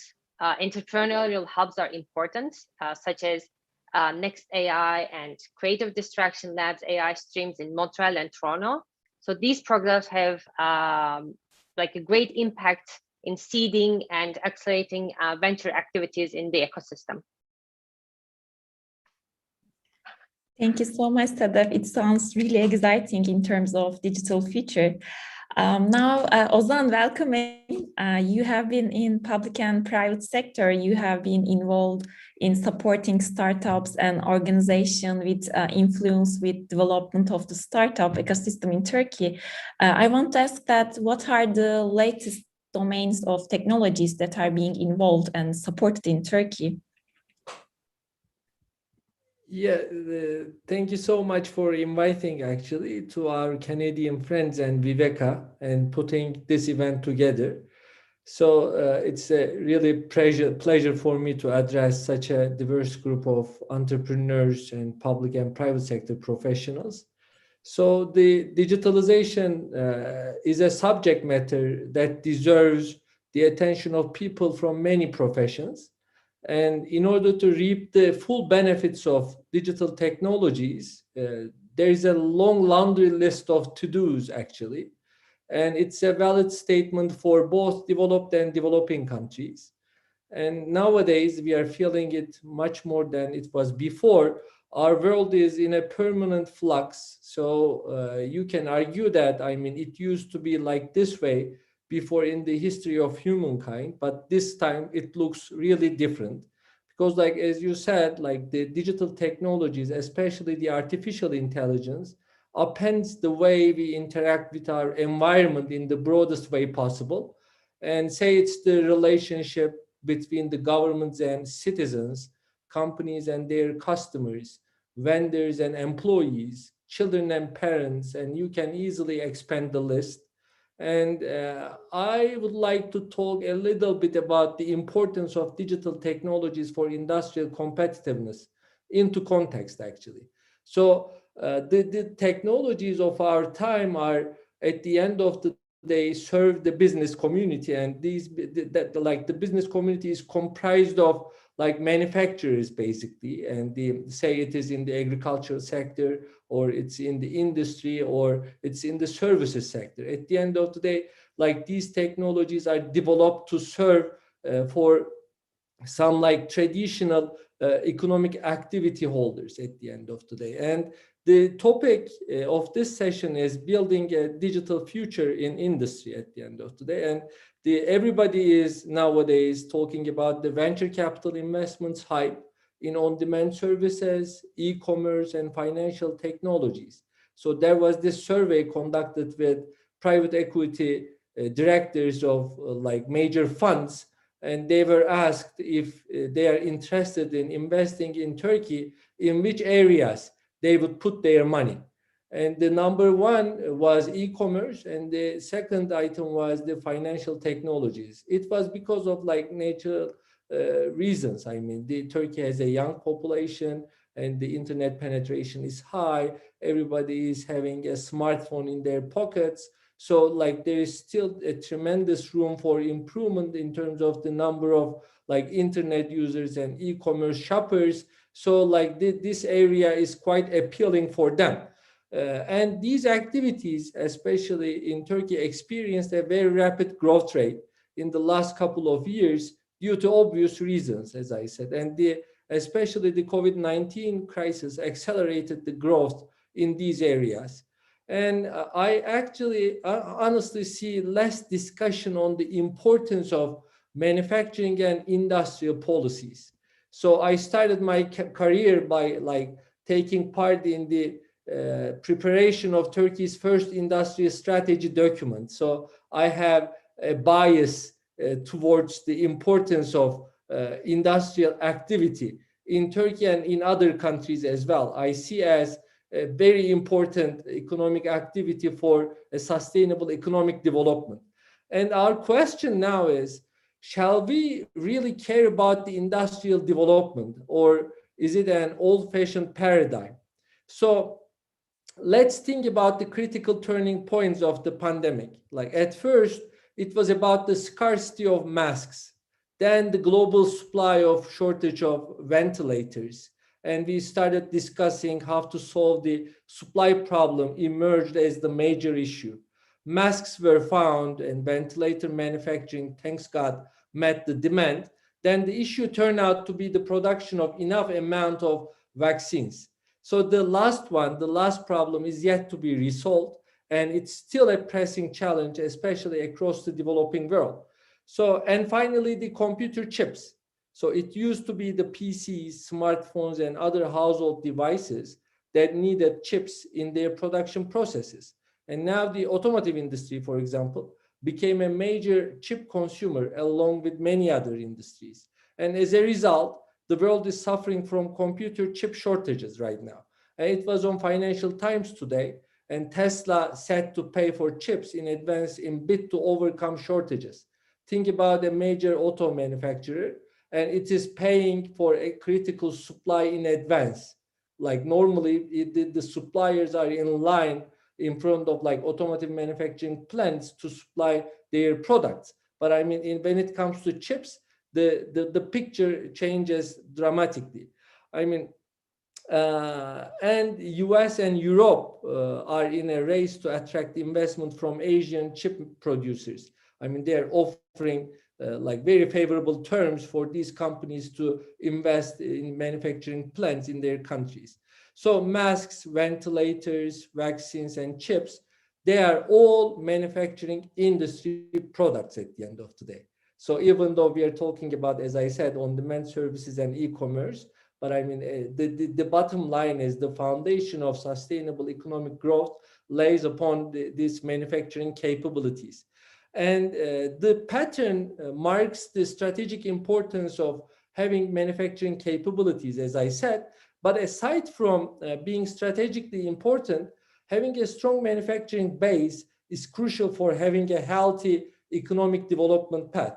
So this is valid especially for countries without abundant nature resources like Turkey. Canada has a lot of nature resources. It's quite abundant, but Turkey is is a scarce country at the end of the day when it comes to nature resource abundance. So there are three reasons for this. And the first one is the productivity thing. So if you are good at manufacturing, then you can easily increase your productivity and you can easily catch up with the countries that you try to become similar in terms of per capita income. And manufacturing is a tradable sector, the second reason. So you can gain like you can pile up your foreign exchange reserves if you have a strong manufacturing base, because like you can sell your products to the rest of the world easily, unlike the services sectors. And the third reason is manufacturing is employment friendly. So when it comes to middle income countries and low income countries, and there are like abundant labor force, like there are many people waiting to find employment opportunities. So the manufacturing industries can quite easily absorb these people in terms of employment. So how are we gonna keep our manufacturing industries competitive? So when it comes to this question, then the digital technologies jumps in. So the first of all, you need to be capable to produce a diverse set of products. So if you are good at producing yarn, for example, you need to like accumulate some knowledge, you need to accumulate some capital, and with that capital, it's expected that you're gonna start producing something else. So if you cannot diversify, if you stuck in your usual products, if you produce these usual products in usual ways and sell them to same markets, then like the decay starts. So you need to like find new ways of producing things. You need to find new products to produce. And to do that, you need to have a capital accumulation. And the source of that capital accumulation is directly related to digital technologies. What are they? The Internet of Things, for example, and the data processing, I mean, big data analytics, and some cloud services. So like these are the technologies that our manufacturing companies needs to use quite extensively to make their enterprises strong and healthy. And having a healthy and strong enterprise will enable you to invest in new areas. And as the number of enterprises investing in new areas increases, the overall welfare in the country increases too. So these are my points for the first round. Thank you so much. You pointed a very important subject. and it was a quick summary of Turkish ecosystem. Sedef, I want to ask about the differences you see between the two ecosystem and collaboration opportunities. What do you think? Yes, this is a great question, Hande. So again, like I've been away from Turkey around like 11 years, and this AI and machine learning and the digital technology hype has been around like let's say the last 5 years. Although all the research and everything was started a while ago, but again, like I trained myself here in Canada, so I don't have much of an experience in Turkey in terms of like AI digital startups. But I think that this collaboration and not looking not only the ecosystem of the own countries, but the ecosystem of the other countries, I think like a best practices or lesson learned, I think that those are the important. I saw some of the the talks prior to this panel. So the people are talking about like a networking, and this was, I think, like an important thing. So here in Canada as well. So I know like I have many friends and colleagues who have like a startup companies, and then they're also pointed out that like networking is important. And again, like not only focusing on the ecosystem of their own, like focusing on the other ecosystem, like Turkey and Canada. So those are like exchange ideas and exchange best practices. I think to look at the lesson learned and best practices are very important. And also working with the researchers, I see that in Canada, Canadian startups especially, they have they have been working with the researchers as well as the graduate students in the area of AI and machine learning. So those collaborations give them a head start because they have like a very agile processes, and then working with the researchers and working with the students, so they can learn from the latest and state-of-the-art technologies from the researchers and students, so that they can use those in their business lines and then get their product ahead of the others. Thank you, Sedef.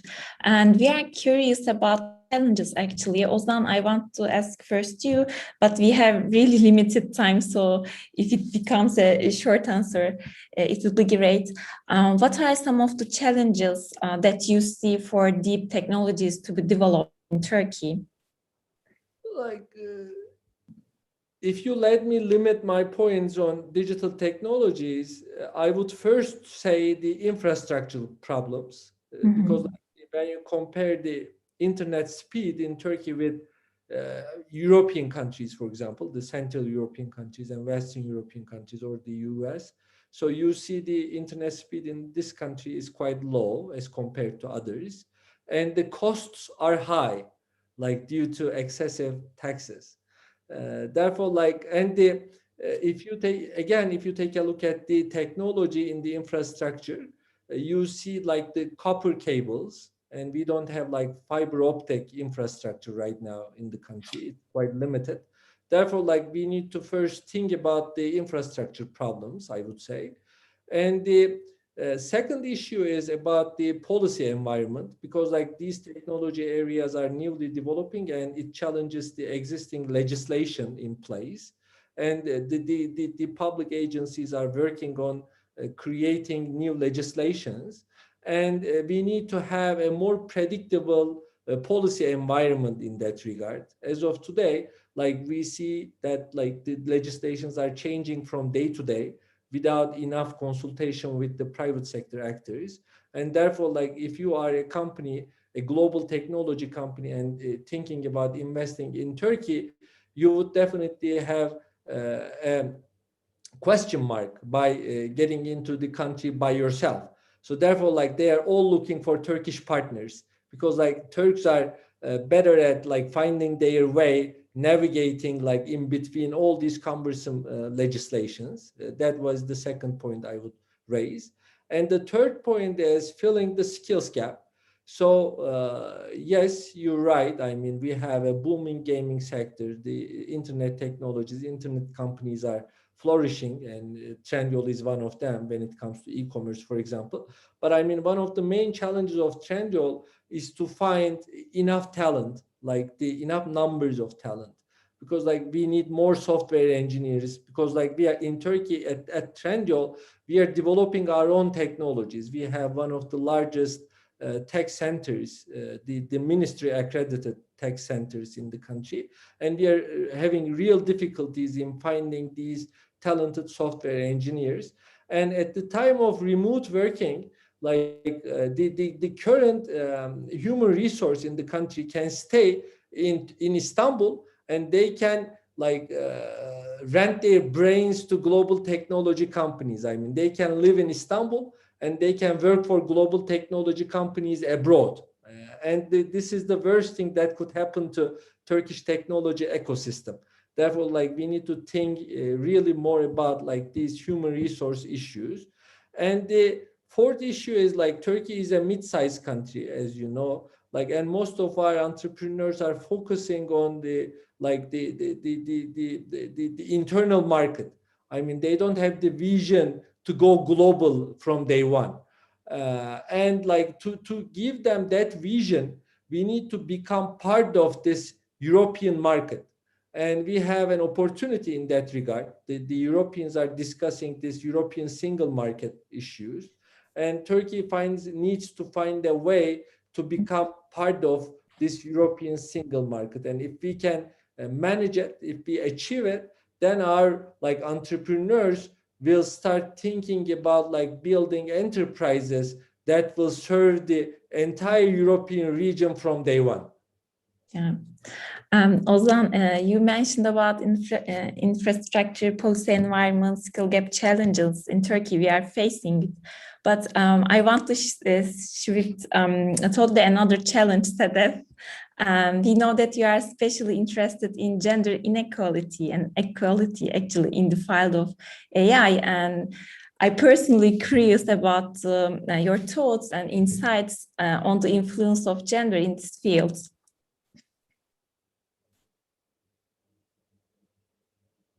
Sorry, I was on mute. Yes, this is a great question, especially worrying statistics of a woman in the technology in AI field.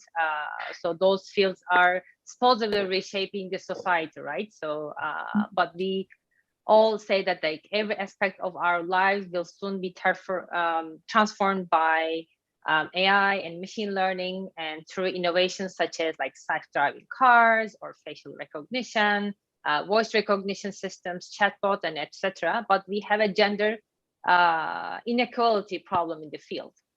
So like there are lots of consensus across various surveys that that the only about like a 15 to 20% of all professionals in AI and technology are women, and you know, science or related fields are only 15 to 22%, which is very low.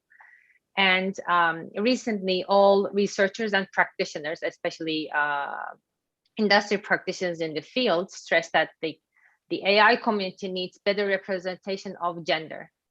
So it is a society's role to ensure that all females are given the equal opportunity to grow in this new age workforce, because it's meant to be all for the all workforce. Some say that like the risk of AI systems will cause harm to certain groups are higher when research teams are homogeneous.